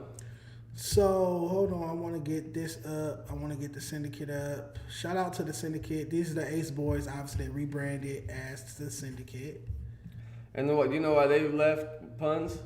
Nobody knows. I wish I could tell you why. I think it's overpayment. I think it has something to do with money because on one episode, Manny said that, we split the super chats over here. So everybody getting on me because I wasn't paying Rich Trapper and Ash Bash, even though we only got 3K subs. And the last episode we did together did 5K views after a month. And this week's episode with Tam is already at 5-6K views. Nonetheless, everybody was talking shit about me because I didn't pay them, but I don't think they was getting paid at Ace Boys on a channel with like 100K subscribers doing like 30,000 episodes. Yeah, you gotta take care of your people, man. If money's being made and you got co-hosts, it should be and like decent, because I'm sure with yours, you got the bills here. Like you got to make sure you pay all the bills before you even think about paying taking some care of anybody co-hosts. else. Yeah, you know. Absolutely. All right, so their last episode was 6 days ago, 3.7K views. That was the last episode of the Syndicate podcast. 6 days ago, 3.7K views. Like I said, I'm doing better than that. This week's episode is damn near 6K after 2 days. So we just went through everybody that has left from under the FMW umbrella. Ace Boy Trey took Ace Boy out. His Instagram name now is just Trey something. We went through Scotty, who quit. We went through Stat, who got fired / quit. We went through Illa, who got canceled. Ace Boys canceled. Ladies Night canceled. Fair to Say canceled. We went through the Syndicate, a.k.a. Ace Boys, who left. A Day in the Late podcast. Actually, let's pull up mine. That's what we'll close with this segment. No, everybody got to scoot over because I'm coming from my spot. There we go. Donny OTB. Make sure y'all sub up. Oh, and a lot of people think, and I was waiting for that because Donny OTB, I just figured I'd piggyback because Adam would always shout me out. Donny on the boards. Donny so I was like, on the I was going to run with boards. that. I'm thinking about dropping the OTB and putting something after it. I like Donny on the boards though, but for right now, what would you replace it with? No, I have no idea. That's why I just leave it like that. But a lot of people think off the backs I'm part of the 4 Extra squad. Oh. Which I was like, you know what? It kind of works because at least people thinking. You know? People think of something. All right, can you go to the Dan Lay YouTube and we're going to run through some of our recent lives, our numbers. Hold on, let me make us behind this. I got to get you guys a better picture. I'm like standing in the sun on that one. Yeah, we got that picture so old, Donny. We got to get you. Yeah, I don't really upload pictures of myself on this from Instagram, I'm assuming. This is, I think. I found it on Google. Oh, wow. But I mean, Google brings up your Instagram photos. Oh, yeah. All right, so we just went through everybody else who left FMW. Scotty, Suburban LA, I cooked him. Stat, I cooked his views, ran him off YouTube. Syndicate, shout out to them, but I'm doing somewhat better than them views wise. Illa doesn't even use her YouTube channel. Her last video, 1.3K after 1 year. And you only have 70 videos so far. 70 videos, 3.1K subscribers. Streamed 1 day ago, 5.3K views, me and Tam. Some solo screens, me talking about Keem 2.4. Me and Donnie's last stream did 2.6. Hellcat pulled up, we did 4.8. Oh, nice. Shout out Hellcat. Shout out to Cat. My last episode with Rich Trapper and Ash Bash, I had DJ Artistic pulled up, we did 5.2. But like I said, this episode from a day ago, 5.3. So that was a month ago, I did an episode with those losers. And I've already surpassed those numbers in a day. Without them, but you having all the ops definitely helps drive content. Because I see you just turn on by yourself and you could just pop it for like an hour. Yeah, but I get the ops from being myself, being honest. That I wouldn't have all these ops. One, obviously, if I was straight, because a lot of the issues people have with me, particularly FMW, are like from gay jokes. Somebody make a gay joke about me and I crash out. That's like 90% of my problems. That makes sense, though. The remainder of my issues are, you got to think, me being honest about something that happened, or me telling my opinion on a rapper's music. Now he mad, giving him an F, telling him I don't like his album. Yeah, that helped a lot, You get what I'm saying? Like, a lot of my controversy comes from being honest. They call me Dejon, tell it like it is, Paul. That's your fight name? Yeah, Dejon, tell it like it is, Paul. Young Ed Hefe episode 9.5K. Brandon episode 10K. Lush episode 10K. Brandon second episode 7.3K. So these are numbers that nobody else that have left FMW are doing. Oh, the last person I want to pull up. Go to Truth in the Details, please. That's Keem's channel. So we just went through my numbers. Truth in the Details. We're going to go through Keem, Truth in the Details, a.k.a. the Crack Baby platform. Crack Baby Network. And it's got all this stuff you were talking, saying about him, how he could try to talk shit about Lush. That's a great point. You know? That is a great point. That is a great point.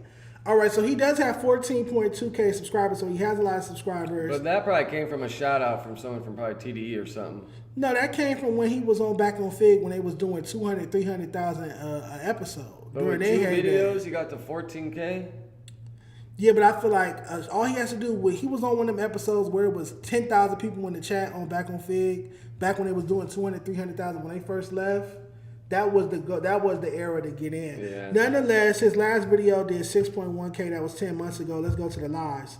2 days ago, 1.6K. Like I said, mine from a day ago was at 5.7K. 2 days ago, 1.6K. 2 weeks ago, 2.1K. 2 weeks ago, 3.8K. 2 weeks ago, 4.4K. This is somebody with 14,000 subscribers, doing significantly less numbers than I am. How often does he go live? That seemed like a weekly thing, right? Oh yeah. So you got. I feel like YouTube rewards you. Like you put in work on YouTube, it's gonna pay you back, kinda. You know, like. That's with anything. Yeah, for sure. Like how you go live and drop stuff all the time. Yeah. You're gonna keep people going. It's gonna keep it in the algorithm. If you go live every 2 weeks, like it's not really gonna take off. I agree. So yeah, in closing, Danny by Dejon Paul is doing better than all of the losers that left FMW. We're doing better than Scotty. We're doing better than Stat. We're doing better than Illa. We're doing better than the Syndicate, but shout out to the Syndicate. I don't have no beef with Ace Boy, the former Ace Boys. And even though he's still on FMW and the Apollo, I'm still doing better numbers than Crack Baby Keem. That's crazy. All right, Scott. Lord have mercy. All right, Donnie. What is your Spotify rap or Apple Music replay? Who popped up? I do Apple. I listen to podcasts and like certain like audiobooks on Spotify. Okay. But I'm a LA. Well, I guess they're not all LA, but for LA, my tops were Shy Belligerent and Jay Reddy. You fuck with Shy Belligerent? Yeah, he's hard. I like his shit talking for sure. He was on my LA freshman cover. The one with Mark Lux, Chef Boy, Lil Veda, X4. I don't know how'd you find yours while it popped up like that? It's just supposed to say replay. See? And then they'll put it together for you. After that, it should just make it a picture. And you can screenshot it once it's done. Oh, I just didn't wait long enough. Oh, yeah, maybe you slide to the end or something. I'll read mine. I have Apple Music. I did an Apple Music replay. I'm low key. This is funny. I got Mary J. Blige, 1,700 minutes. Dom Kennedy, 844 minutes. Lil Kim, 601 minutes. Larry June, 554 minutes. And Nipsey Hussle, 470. So Mary, Dom, Lil Kim, Larry June, Nipsey Hussle. What does that say about me? You like verbal stuff? I wanted to ask you, I was listening to the new Dom album that came out today, I think. When he's talking about all like the girl stuff, do you just process it in your mind a different way? Or how do you process when all the rappers talk about girls? That's a great point. No, because I don't be thinking like when I rap the version of it, I still rap it to like a woman. I'm not rapping it to like a nigga in my head. I'm just, cause I guess I'm not flaming gay or whatever. So yeah, no, I'm not like, if he rapping about a bitch, I'm like, yeah, nigga, you look good. Like if I'm rapping along, I'm saying, yeah, bitch, you look good. You get what I'm saying? No, that's when I wrote that question down. That's an interesting question to write. See, mine did it by month, but my first one, January was Bloodhound Little Jeff. Okay. February was Montana 700. Right. March was X4. X4 April was Back in Business with Shoreline Mafia. May was Mr. Swapper, Golden Boy Count Up. Who's that? I don't even remember, but it must have sounded good because I listened to it when I'm riding my bike. So, and then June was EBK J-Bo. July was Black Youngsta. It's because he got that song with 42 Doug on it. That's hard as hell. And then August was Rimble. Swimwear is hard, bro. That's like with the JUCO joint. There's like 4 good songs on it, but Swimwear was my shit. Half court shots. And then September was QFNN, and then October was my boy. Well, not my boy, but Jay Reddy. I fuck with him. I think he's gonna take off. I agree. I feel like Jay Reddy has next up. Now my question is X4. Free X4. Shout out to X4. He was on my freshman cover. Maserati truck. X4. You listen to X4's last album with Fat Jake? He was dissing on it hard. That's like brain rot music. I couldn't listen to X4 in high dosage like that. Like, well, I'm a white guy. What do you expect? I like the crazy gangster rap. Hey, shout out Doty 6, man. His new song that he just dropped is pretty good. Cool, Doty? Yeah, Doty did drop a decent music video as well. But it's weird. It doesn't take Doty off the pipe, man. Y'all comment that in the chat. Take Doty off the pipe. Do not save LA rap. Let's go. He looked pretty good in that last video, though, right? Like little his new music video. Yeah. Oh, we can react to that. We can do reactions. Hold on. Let me pull that up. Doty, I need to go somewhere, man. Yeah, that's so we're gonna react to this. Then we're gonna get to the next topic. We got a couple more topics for y'all, and we're gonna close out and talk about this Diddy documentary. Hold on. It's called Today. That's the Doty 6 visual. Oh, it's 2 artists I want to react to. Doty 6, and I want to react to Mark Lux because he just dropped his new project. And then Snoop Dogg on Yaya. Oh, yeah, we got to talk about How old is that Yaya song? Came out in May. And then I'm going to read what Compton AV said about it and the producer because I kind of got into it with AV today. about putting Snoop Dogg on the remix. But let's react to this Donny 6 song. I think they just do that so it'll get views, right? But it doesn't. We'll talk about it in a second. It doesn't translate. Only old niggas gonna tap in with that. Interact. Yeah, I did throw out. Which one was 301 Baby on it? He's on Yaya remix. But which with Snoop? Was he right before Snoop? I forgot that order. But hold on, let's react to this. This is Donny 6 today. Obviously, I have to. There we go. And I gotta put us behind it. Go in front of it.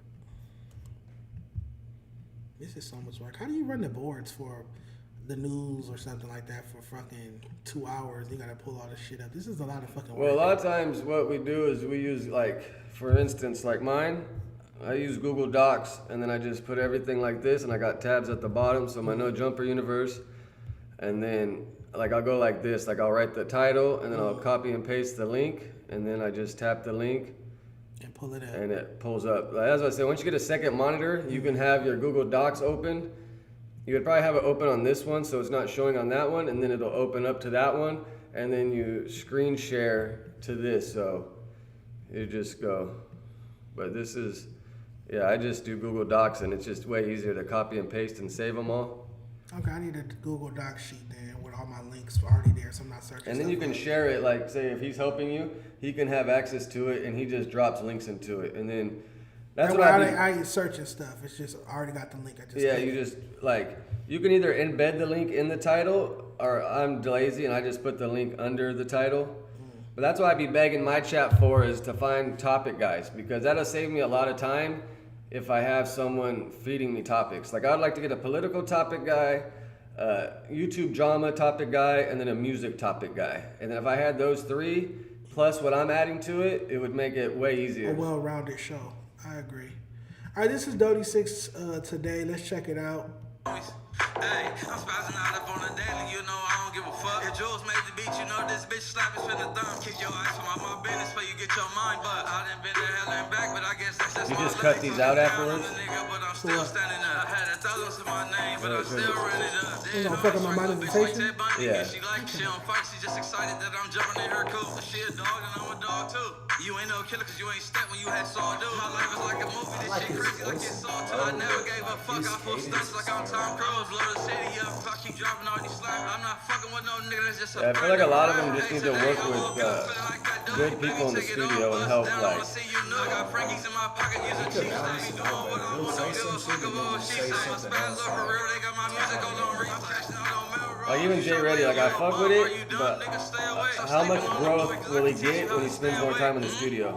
All I hear is crickets, nigga. You ain't never been to prison, nigga. You can't tell me shit. I was locked up in that cell. I had to sharpen up my blade. I got sauce, I got drip, but they try to write my dick. I see you trying to copy Figg, but you can't bust shit like me. I'm really shit, boy, RD. Pick the chicken over BB, cause it's chicken that you need. I'm a lion, I'm a beast, I'm exactly what you need. Like the things that you do when you down low on your knees. Cipollini, fettuccine, I'm today, how that dog feeling like that dude.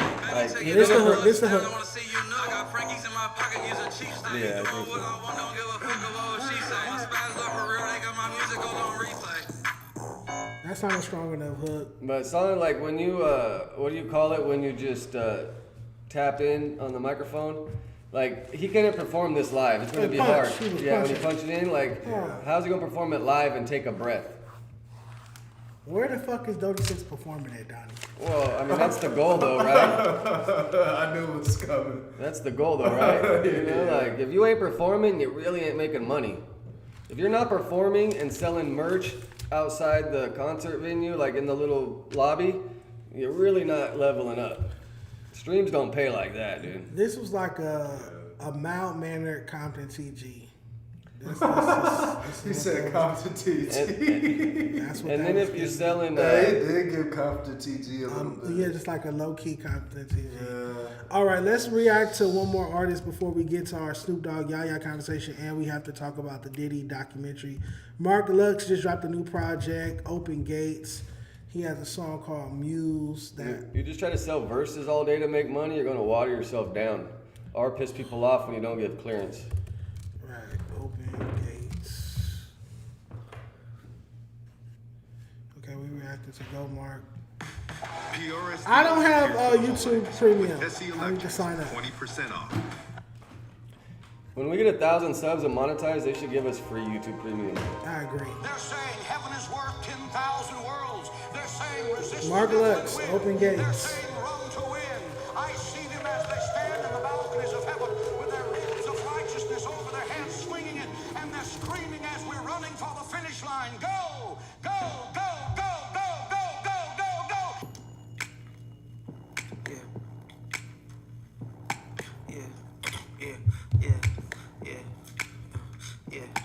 Open up them gates, tell heaven that I'm really here. I'm passing up on niggas, I be doing this too many years. I'm bro now, I sat inside that whip, shed too many tears. I'm really one of them, if you ain't know, I'm about to make it clear. Okay, let's get busy. Too much talking on the maps, this shit is too Mickey. My first deal was a K, niggas a 250. I pass on that amount because these days a nigga too picky. Watch me go. It's on the floor. Watch me go.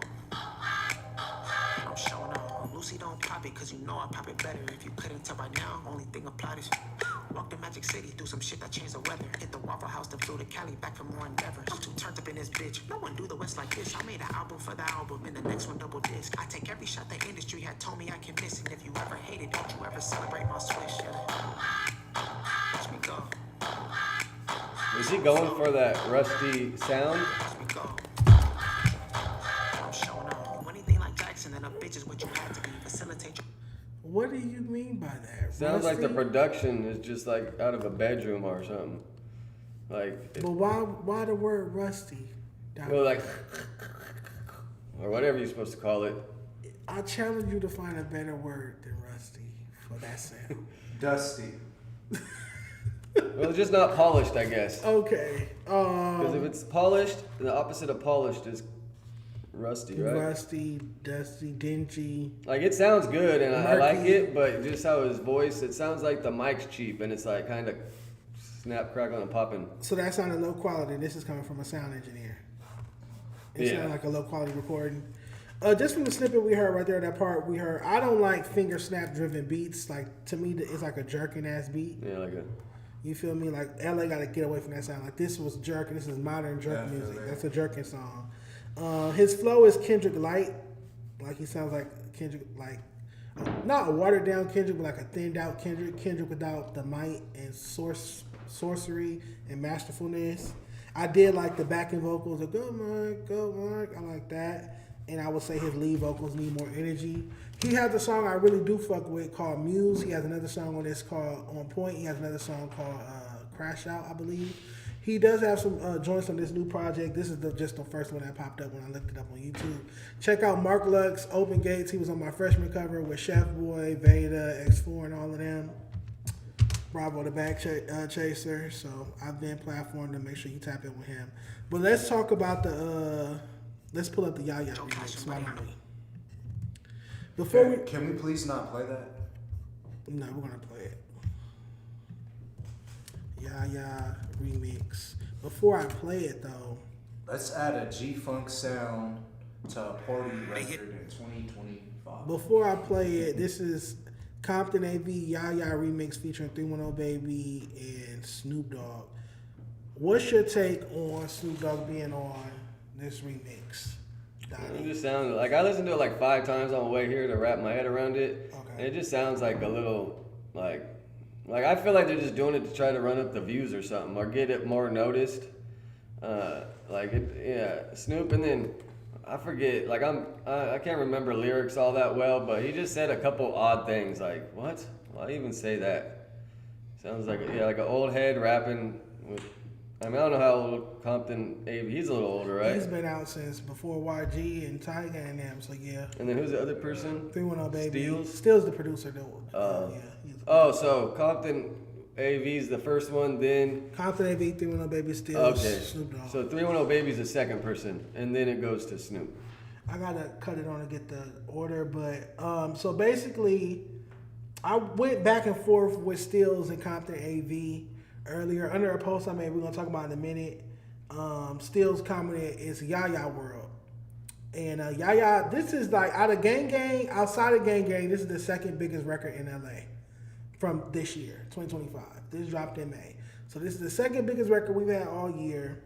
And I love that song, but man, y'all had one of the biggest records out of LA in years, and y'all put Snoop Dogg on the remix like it's still 2003. Y'all was supposed to go down south and get a lit rapper and finally break Compton AV or LA rapper for that fact in another region with an undeniable catchy record. The same thing happened with Gang Gang remix with E40. By that I mean the same thing happened with Zoe Osama underrated remix where he went and got Snoop Dogg in E40. It doesn't chart. It doesn't go anywhere.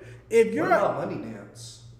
Real quick, if you're a viral LA rapper, you get a viral record.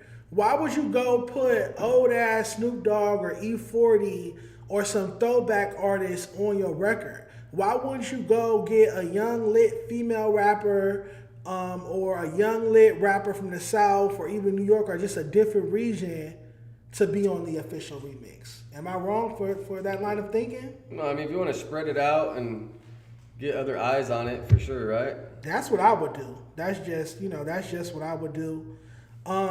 Like I said, Zoe Simon 2022 underrated. That was like the hottest single of LA rap. And what does he do? He go get Snoop Dogg and E40 and put them on a remix. The song doesn't chart.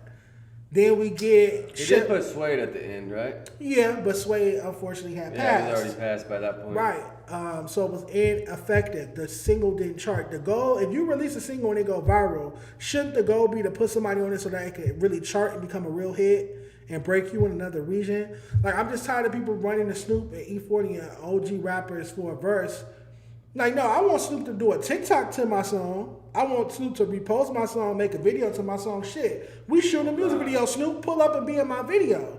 But you're not getting on my record. You're not getting on my record. What is that going to do for my record? We're about to be in 2026, and we're talking about putting Snoop Dogg on songs, bro. That's crazy, bro. What does that do? Maybe the dance thing will make everyone rethink that.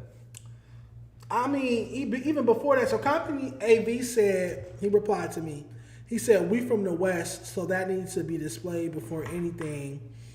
And then second, we not done yet. Be ready for other versions. It's a reason I said, Yaya World, don't speak too soon. Thanks for loving the record. NYC overseas down South Africa as well. We got a Thailand version coming too. So this is my thing. The record came out in May. It's December. So what's that? 5? That's the 5th month. This is like so 7 months, 6-7 months later. It's gonna become a point. People don't want to hear that shit no more. Right, before the record plays out and people don't give a fuck about it, it took 6 months to get the remix. The first remix shouldn't be a Snoop Dogg, have a Snoop Dogg feature on it. The first remix, even if you wanted to put 310 Baby on it because it's viral, it's a TikTok song, 310 Baby does well on TikTok, cool. This other feature should have been a lit female rapper. I would have the YK Pluto bitch on here. I would have Glorilla on here. I would have fucking Ice Spice on here before I have fucking Snoop Dogg on here. I would have any lit female rapper from another region on this record taking it to the next level. The record is fire. Did Snoop in his verse say that he wanted to be on it? Let's check it out. I think he said, I wanted to be on this. So you can drop your own freestyle and put it on YouTube, brother. But you're not gonna ruin my record with this dusty ass shit. That is dusty putting Snoop Dogg on a remix to your lit record, in my opinion. Let's check it out. The DJ and tell me when the would have been hard. Even Sexy Red. Sexy Red, yeah.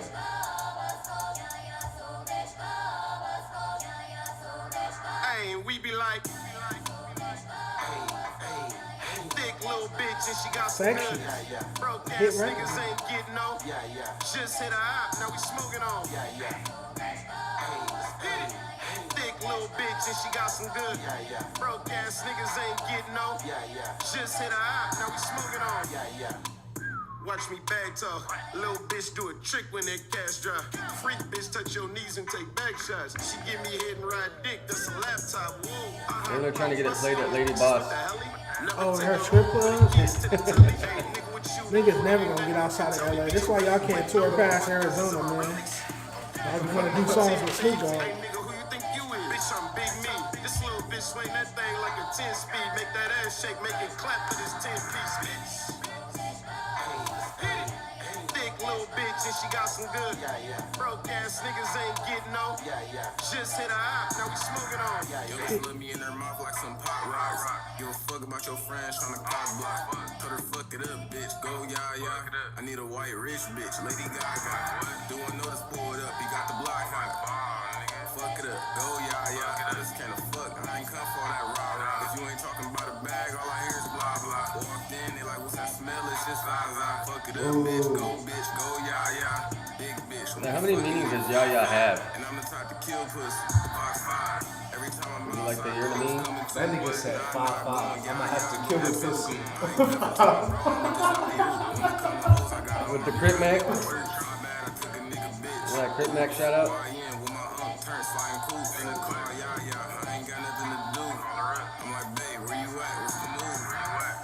His verse is too long. Yeah, his verse is too long. I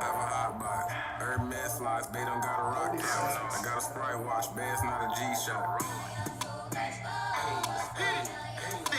Yeah, that was too ABC TikTok rap for me. I want a more elite verse, and you're right. That verse was too long.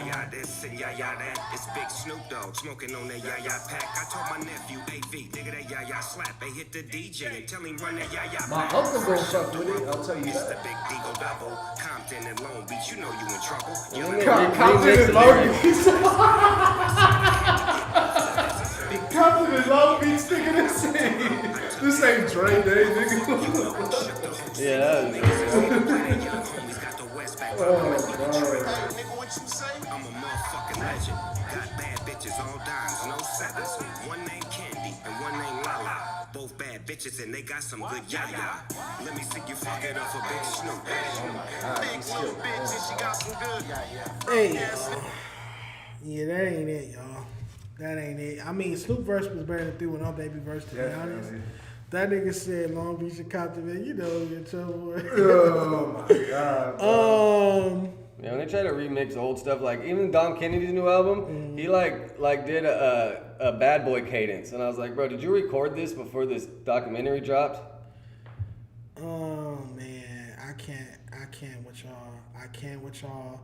Do what y'all want, but I'm going off precedence. Putting Snoop Dogg on a remix to the LA Buzz single of the year has not worked. Putting the OG West Coast rapper on the Buzz single of the year from LA has not worked. Again, underrated remix featuring Snoop Dogg and E40, flop. Gang Gang remix featuring E40, flop. I don't think that this record is going to chart with Snoop Dogg.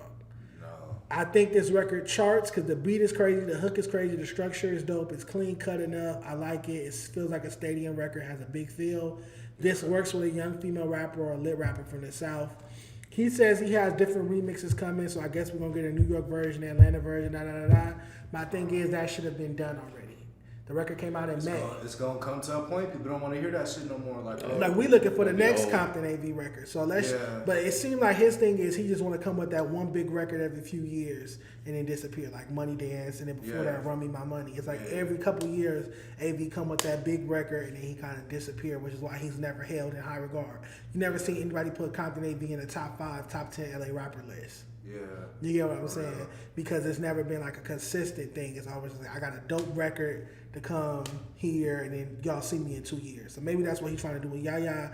But to me, if I was him, Yaya remix featuring a lit female rapper from the South. Got the money to push it too. Dope, and then I'm on to the next record. I'm broken in the South, I'm broken in a different region, I'm on to the next record. But yeah. 310 Baby got added to it too, or was he on the original? No, the original is not with 310 Baby. He's on a remix. These two, Snoop and 310 on the remix. But I didn't too much care for 310 Baby's verse either. It was ABC 1, 2, 3. Hold on, y'all. Let's get to the tweet from my Instagram today. Hold on. And then we'll close out with the Diddy documentary after this. Man, I hate Diddy now. I mean, everything said that I've seen that was said is stuff that I already knew about. I literally learned nothing. Everything outside of like different victims of sexual assault and their testimonies individually. But other than that, everything else was it's already been reported. Yeah, I didn't know how he fully treated Biggie. Like I knew the setup and all that, and he was behind him getting killed, essentially, allegedly. But I didn't know that he took the Rolling Stone cover from him and fucked Biggie's mom out of money. Oh yeah, well you gotta think his cousins were Biggie's manager and over the Valletta Wallace estate, in the Biggie estate. Yeah, fuck that. But No, I want this behind us. Hold on. So somebody tweeted earlier. Somebody tweeted. The fact people on Dejon Paul's Instagram is saying cap on. I would like to introduce the topic, please. That's crazy. Somebody tweeted LA rap is cooked. You know me. I'm quick to screenshot any LA rap tweet. I asked the timeline, do you agree with this tweet about LA rap? Since you're on my Instagram, what's the percentages? 69% said cap, 31% said facts. That's crazy. The voting poll itself is the reason why LA rap will not come back, because y'all just be too yes men, bro. That's the problem. All y'all is just yes men. Y'all write dick too much. Y'all can't just say the truth and just what it is, bro. Everybody's entitled to their own opinion. Donny, what's your take on this tweet? Is LA rap cooked, yes or no? Jay Reddy's gonna save it. That's mine. It's been nice to have you up here. Pop up, get him out of here. Walk him out. That's the kind of music I listen to, though. I fuck with Jay Reddy. I really fuck with Jay Reddy. I met the gentleman recently. He's dope. Like, I fuck with the. I'm not a regular him. I'm too famous. That shit's hard. Yeah, he got some joints. We don't smoke the cheap shit. That bar, like, yeah. The one he did at the corner store, the music video he shot up there at that platform was dope. Like he, there's something there. Don't he got a record called like Hey Bitch or Hi Bitch or something? Hey Bitch, that's another one. He got some joints. You said he's gonna save LA rap. That's what you looked into the camera. I mean, that's who I listen to the most lately. I mean, who else out of LA is like killing it that kind of got something a little different, that's fresh? I mean, I like Shy Belligerent, but I think he's too old already. Yeah, I feel like Shy Belligerent might have missed his window. He had signed with Johnny Shipes, and that deal didn't work out for whatever reason. I feel like Shy Belligerent. Did he ever get paid? I'm not sure. I worked for Johnny for a while too, but we'll leave that conversation alone. I just did a deal with Good Talk this year to do the New York Rap Report Card. You can ask me that off camera, but no, I'll say no camera. No, I didn't get paid. Yeah, me neither. That's why we had a falling out. Yeah, but I'm still grateful for the opportunity. We still did the report card. So. I heard that like once I started, and as soon as I started talking to everybody, they were like, "Bro, you ain't gonna get paid." And then, I mean, COVID hit, so we'll kind of give that like a slight defense. But I wasn't doing full anything. I was helping with other shit.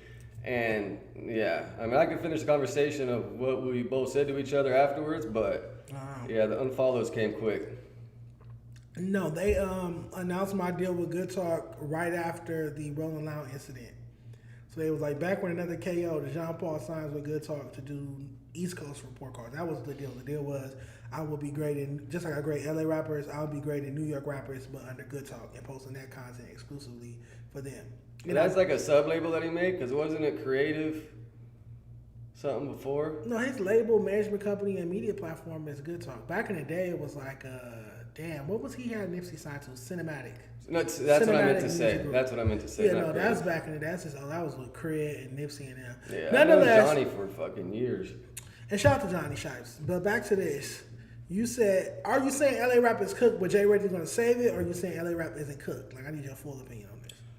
I mean, the rap's cooked across the board, right? Like, everywhere. I just think there's too much for us all to take in and digest. You know? Oversaturated. Just everything. Okay, oversaturated. But I listen to more gangster rap and more of that stuff rather than, like, the Doms and the more lyrical stuff. Nobody listens to Dom. I'm a Dom fan, and I'll tell you that nobody will listen to But growing up, a lot of my homies that are older all had their Dom phase and got a lot of respect for him. Because he had the store on Fairfax and Melrose for a long time. When did he have a store? When was there an OPM store? I'm not sure what it was, but it was right there on Fairfax, right on I Melrose. never remember there being an OPM store. That's news to me, and I'm a Dom's biggest fan. I never heard of OPM store. Yeah, no, this is a long time ago. I'm pretty sure. Nonetheless, and that's how I feel like weak LA rap is right now. You got to bring up old names like Dom, and niggas got to put Snoop Dogg on their songs. Who are the artists that would counter this idea that LA rap is cooked? I think the only one you can say is Big Sam. It's too early for Jay Reddy. Yeah, you know what I'm saying? Only thing Jay Reddy has is an EP out right now. So we can't say somebody that has an EP out and a couple buzz singles is the savior of LA rap. I think he is next up. I think we'll be checking him out a lot more in 2026. But I don't think he's the savior. So No, yeah, he needs to be like polished more, put in more work in the studio. Better writing. Get better with the lyrics. Because even his album, like how many times did he say, I dropped the blunt, some dude's fucking my broad? Yeah. You know, I heard it like 3 times, and I'm like, maybe twice is all right. But once I hear you repeat something 3 times, I'm like, you gotta get a little more creative. He definitely got to step his bars up. Let's see what the chat is saying. Is LA Rap cooked? Some people saying you've seen my list. There was only 2 people in LA from it. Brandon Blackfriar said Jay Reddy saving it for sure. I'm hearing a lot about Jay Reddy, man. Jay Reddy next up. And I told him that when I saw him, I said, you got a buzz. Like, I haven't seen anybody, a new artist, have this type of buzz like this in a minute. Well, that's all paid promo. Which is part of the game, you know? Yeah, true that. But not a regular him, like, that was a good start off to the rest of it. West Coast Chili said 7 out of 10 on Donny new song. West Coast Chili also said Mark Lux got the best new project. Make sure y'all check out Open Gates. We wasn't feeling that Go Mark record though. All right, so what was the percentage real quick before we wrap this up? We're gonna close out with the Diddy documentary. It was 69% cap and 31% facts on his LA Rap. So my timeline, 70% of my timeline say LA Rap is not cooked. Maybe they have hope in the Jay Reddy's, Mark Lux, Rayvon. Some people were saying Rayvon is next up. He was on Double XL freshman cover this year. I was in him a little bit. Oh shit. He had one of the best projects this year, but good, bad, dollar menu. So all right. Shout out to Rayvon, Mark Lux, and Jay Reddy. Apparently they're gonna be saving LA Rap. Let's close out with this good talk about this Diddy documentary produced by 50 Cent and others on Netflix. I didn't finish it, but to me, everything I was seeing were things I already knew from watching Bomb First with Reggie. Oh, yeah, he said a lot. He's been spilling this tea for the past 8-9 years. Gene Deal on Art of Dialogue and the Gene Deal Show. He been spilling everything from the documentary. He been told, like the story about Diddy beating up Misa Hilton and having her underneath a car back in Harlem because she was messing with Eric Sermon, allegedly, or he thought she was messing with Eric Sermon. Gene Deal been exposed that. And then he swung at him and then got in the car and drove around the corner and showed him a song. Been exposed all of that. He's been said these things on camera. People being surprised that Suge Knight was sleeping with Puffy baby mama Misa Hilton, who was Mary J's stylist.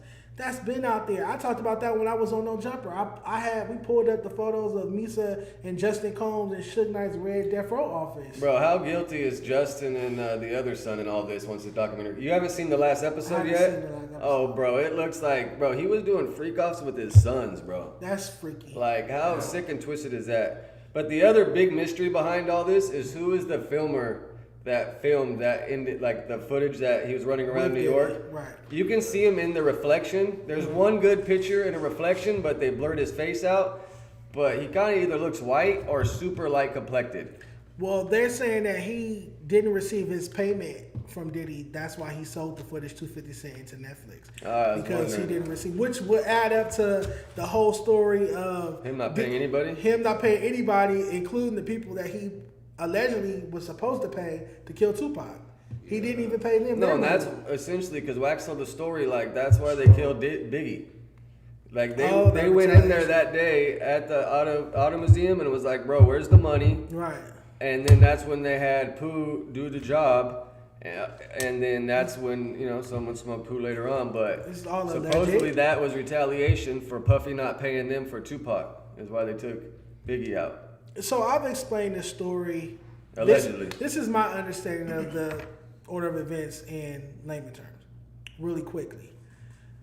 Suge Knight makes the first move, in my opinion, because allegedly he held Aja Harrell's head, who's Diddy's mentor at Uptown Records. He held Aja Harrell's head over a toilet to get Al B. Sure, Mary J. Blige, and Jodeci's managerial contracts. That's the legend. That's the hip hop legend. Before any documentary that out for of this years. documentary, right? Because it wasn't about Suge. Right, but I'm telling you what would cause the offense. But why would Puffy hate Suge and hate Tupac and hate them? Because Suge Knight. Why was Suge Knight managing Mary J. Blige, Jodeci, and Al B. Sure? Why was Suge Knight managing 3 artists on the East Coast hip hop label? And that's what that Puffy worked at. East Coast Death Row or whatever? No, that's after. That's Death Row East. Remember, let me start from the beginning.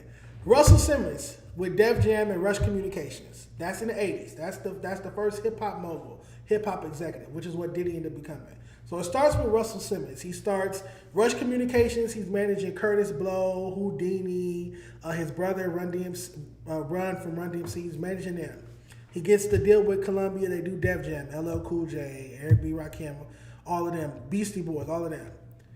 Dr. Jekyll and Mr. Hyde was a rap group. Andre Harrell was in it. His career didn't work out, so he went to work for Russell Simmons as like an assistant or an executive at his company, Rush Communications. Same with Lyra Cohen.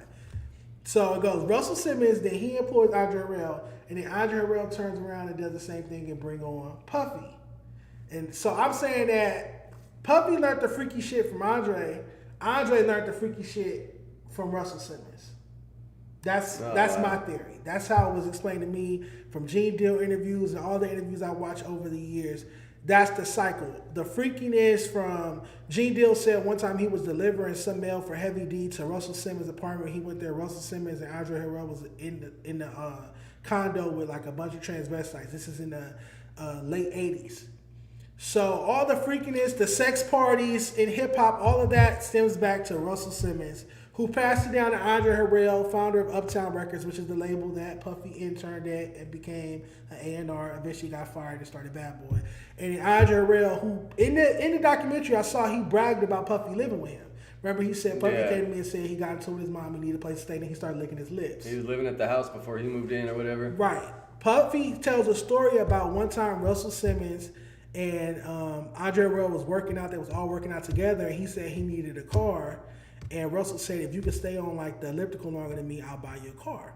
So that's how he ended up getting a nice car that impressed a lot of artists, and he became an A&R.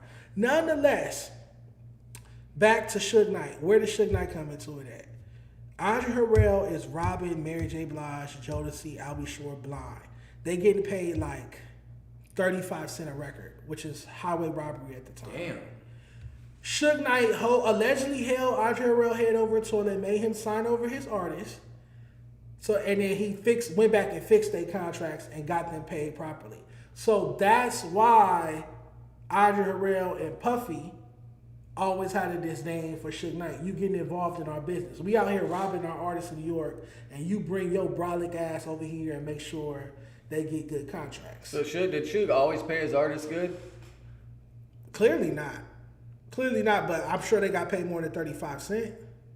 Or even if he robbing his own artists, he saw an opportunity. Hey, y'all getting robbed, I'm gonna get involved in this. I'm gonna go get y'all contracts right, so y'all getting $1 a record now instead of 35 cents a record. And now I get a cut. I always wondered that. I was like, dang, why is Suge Knight managing 3 East Coast artists that are a part of Puffy's camp? Puffy's producing them, but Suge Knight's managing them. Nobody ever talks about that. Because Puffy and Suge were buddies at the beginning. Yeah, they were friends. They had a falling out or whatever. Yeah, over the Big Jake shooting. That was the materialization. The cop just pointed the gun at his homie and just started looked at him and started shooting. Mm-hmm. The Big Jake shooting in Atlanta. I guess Big Jake's from some Ma Peru or something. What were some other interesting things in the documentary? Some other points. Episode 2, is that what we're going on? Sure. I mean, how about all Diddy's homies just turning on him? That was pretty. I mean, Mark Curry seemed to be enjoying it. The Ghostwriter, Mark Curry. Oh yeah, he seemed to be enjoying it. I was making fun of how he rapped. The bars he would write for him. And it just seemed like it all started when Puffy figured he got away with the people killing themselves by crushing at that basketball game. They just kind of painted a picture oh, he got away with this, he got away with this, and then he just figured he was untouchable. And then how he robbed everybody. Well, they said that he was suicidal after all those people died at that event he threw at the basketball gym, and it made the papers. And they said he tried to take his own life. That's what Kirk Burroughs, his lover / boyfriend / business partner, who he extorted out of 25% of Bad Boy Records. Yeah, but he had a lot to say in there. He's been, if you look up Kirk Burroughs, who he used to manage Mary J. Blige as well, he's been saying it for the past 10, 15 years on YouTube. I started Bad Boy with Puff. He stole all the artists. He stole all the money. He came into the office with a bat and said, sign this contract or I'm going to beat your ass. and he signed away his part of Bad Boy. And like Puffy just wanted to be a gangster, and then kind of just like turned into like I guess, because what do you call him? He was like, he wanted to be a real gangster, but he turned into a pin gangster, or what do you call him? Like pretty much an office gangster, like pencil whipping people. But he learned that from Clive Davis. So that's what I'm saying. I'm pointing out how it's nothing new under the sun. It's a cycle. All this toxicity, he learned from Andre Harrell and Clive Davis. Those were his mentors. That's where he learned the game from. That's the shit they was doing in the 80s and the 70s, and he just picked up on it. How about when Keefe D's trial, once it starts, like, do you think Puffy's gonna make it out of prison once Keefe D's trial starts? That's gonna be bad timing. You're saying they might overlap and something might come out because they said they have overwhelming evidence in the Keefe D trial. That Puffy, he said it. Keefe D has said it in interviews. The proffer and everything. He said in the proffer. He said in interviews. Puffy paid us to kill. Well, no, he promised us money to kill. But I think they did it through paid that I forget his name, but that dude. Yeah, they kind of did it through him, so that might give him some protection. But how about when Keefe D said after they shot Tupac, they got out the car, walked over, stood by the ambulance, and just looked at Suge and just stood there. And just after they shot Tupac, they just all got out the car and stood by the ambulance and just looked. Like, that was crazy, bro. I'm like, you guys got some balls. But I guess before cameras and everything, you could, I guess, get away with it. The way I look at it is this. I look at it like it's such a messy coincidence because they was going to kill Tupac that night anyway. Tupac put his hands on a Compton crib. Put hands and feet on a Compton crib in the casino that night. Everybody saw Orlando. That. So he was going to get dealt with by Compton Crips anyway. But it's like we've already had a conversation with this nigga. He already put a bounty out on the death row change, which is how the Lakewood Mall incident already happened. We saw that. But if somebody promised you $500,000 or $1 million to kill somebody, and then that person put their hands and feet on your homie, so you're going to kill him anyway, that doesn't negate the fact that I still want my money once I smoke them. It's just two birds, one stone. And $1 million in '96 is a lot of money, bro. Right. That's a lot more money than it is today. What I did learn from watching this documentary is that he charged the estate for that lavish, huge funeral. I never knew that. Oh, yeah. Like, how do you charge the estate for your artist dying when your artist died on your watch? It's your fault. The family should have been suing Bad Boy Entertainment, Arista Records, Sean Puffy Combs for negligence. Why was he out there with only 2 security guards? Why was he out there in general? Why was he supposed to leave that morning? He's in a wheelchair. He had a press conference in the UK the very next day. So he shouldn't have even been in Los Angeles. Yeah. All of this to go to a Vibe party. He wasn't even presented at the Vibe party. No, his flight was booked the morning of the party. And Puffy called the manager and said, no, he ain't going nowhere. He's staying here. Yeah, no. That's so. Gene Deal's been telling that story for many years. Basically, they had shot the Hypnotize video shortly before that. And he said that D-Rock, who's Biggie's right-hand man, the dude that took in the movie, they portray him as like taking some sort of case for Biggie so that he can have a rap career. D-Rock is Biggie's childhood friend, a member of Junior Mafia. Gene Deal says that him and Puffy and D-Rock got in the car, took a ride during the video shoot. When they came back, D-Rock was acting totally different and was like, oh yeah, we going to the party, we going to the party. But before that, the whole thing was, we not going to that party. We going to get on the plane, we going to leave. But then he took a ride with D-Rock. He said like he came back, he looked like he was high off ecstasy. And that changed his mind. So it's a lot of conspiracies in this, but I've always felt like Puff was responsible for both Tupac and Biggie's passing. Oh, for sure. For sure.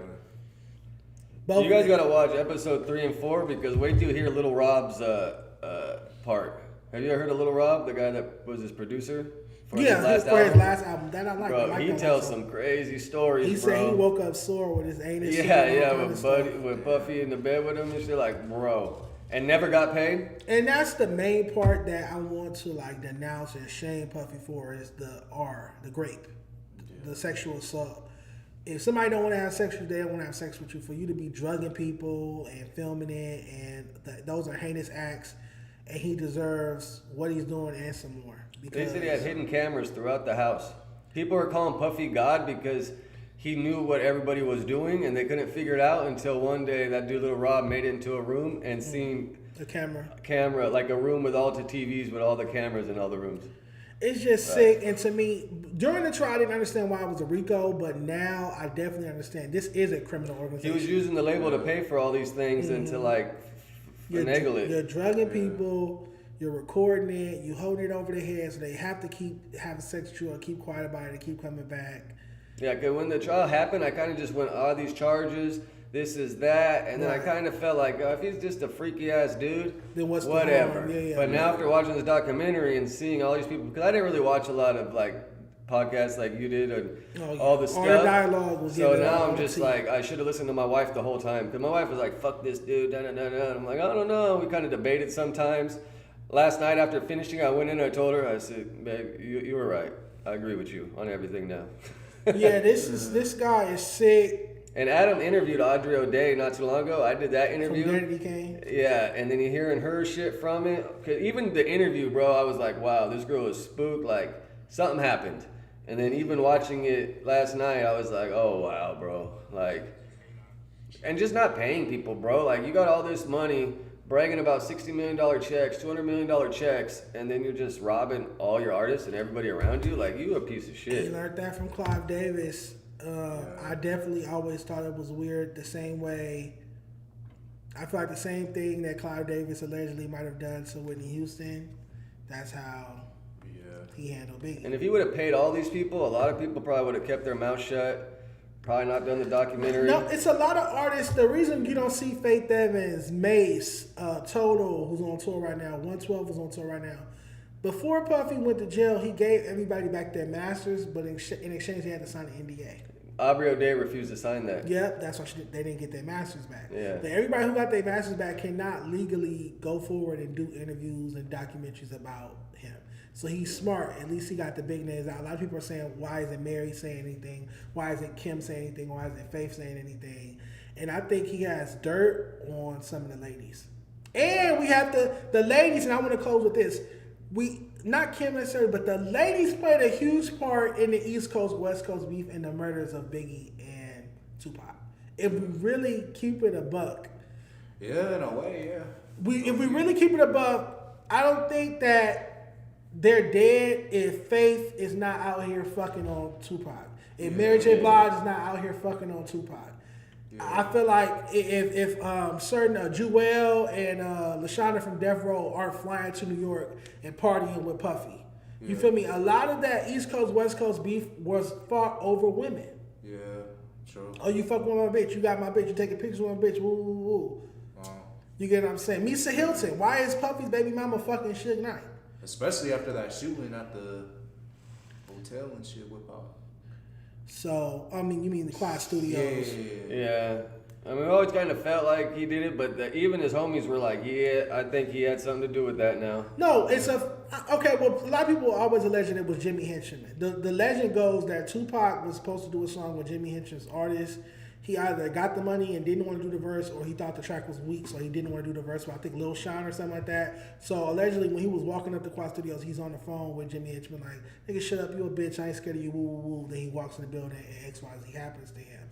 But Pac said himself, when he got on the elevator and went up after being shot, he saw who in the studio?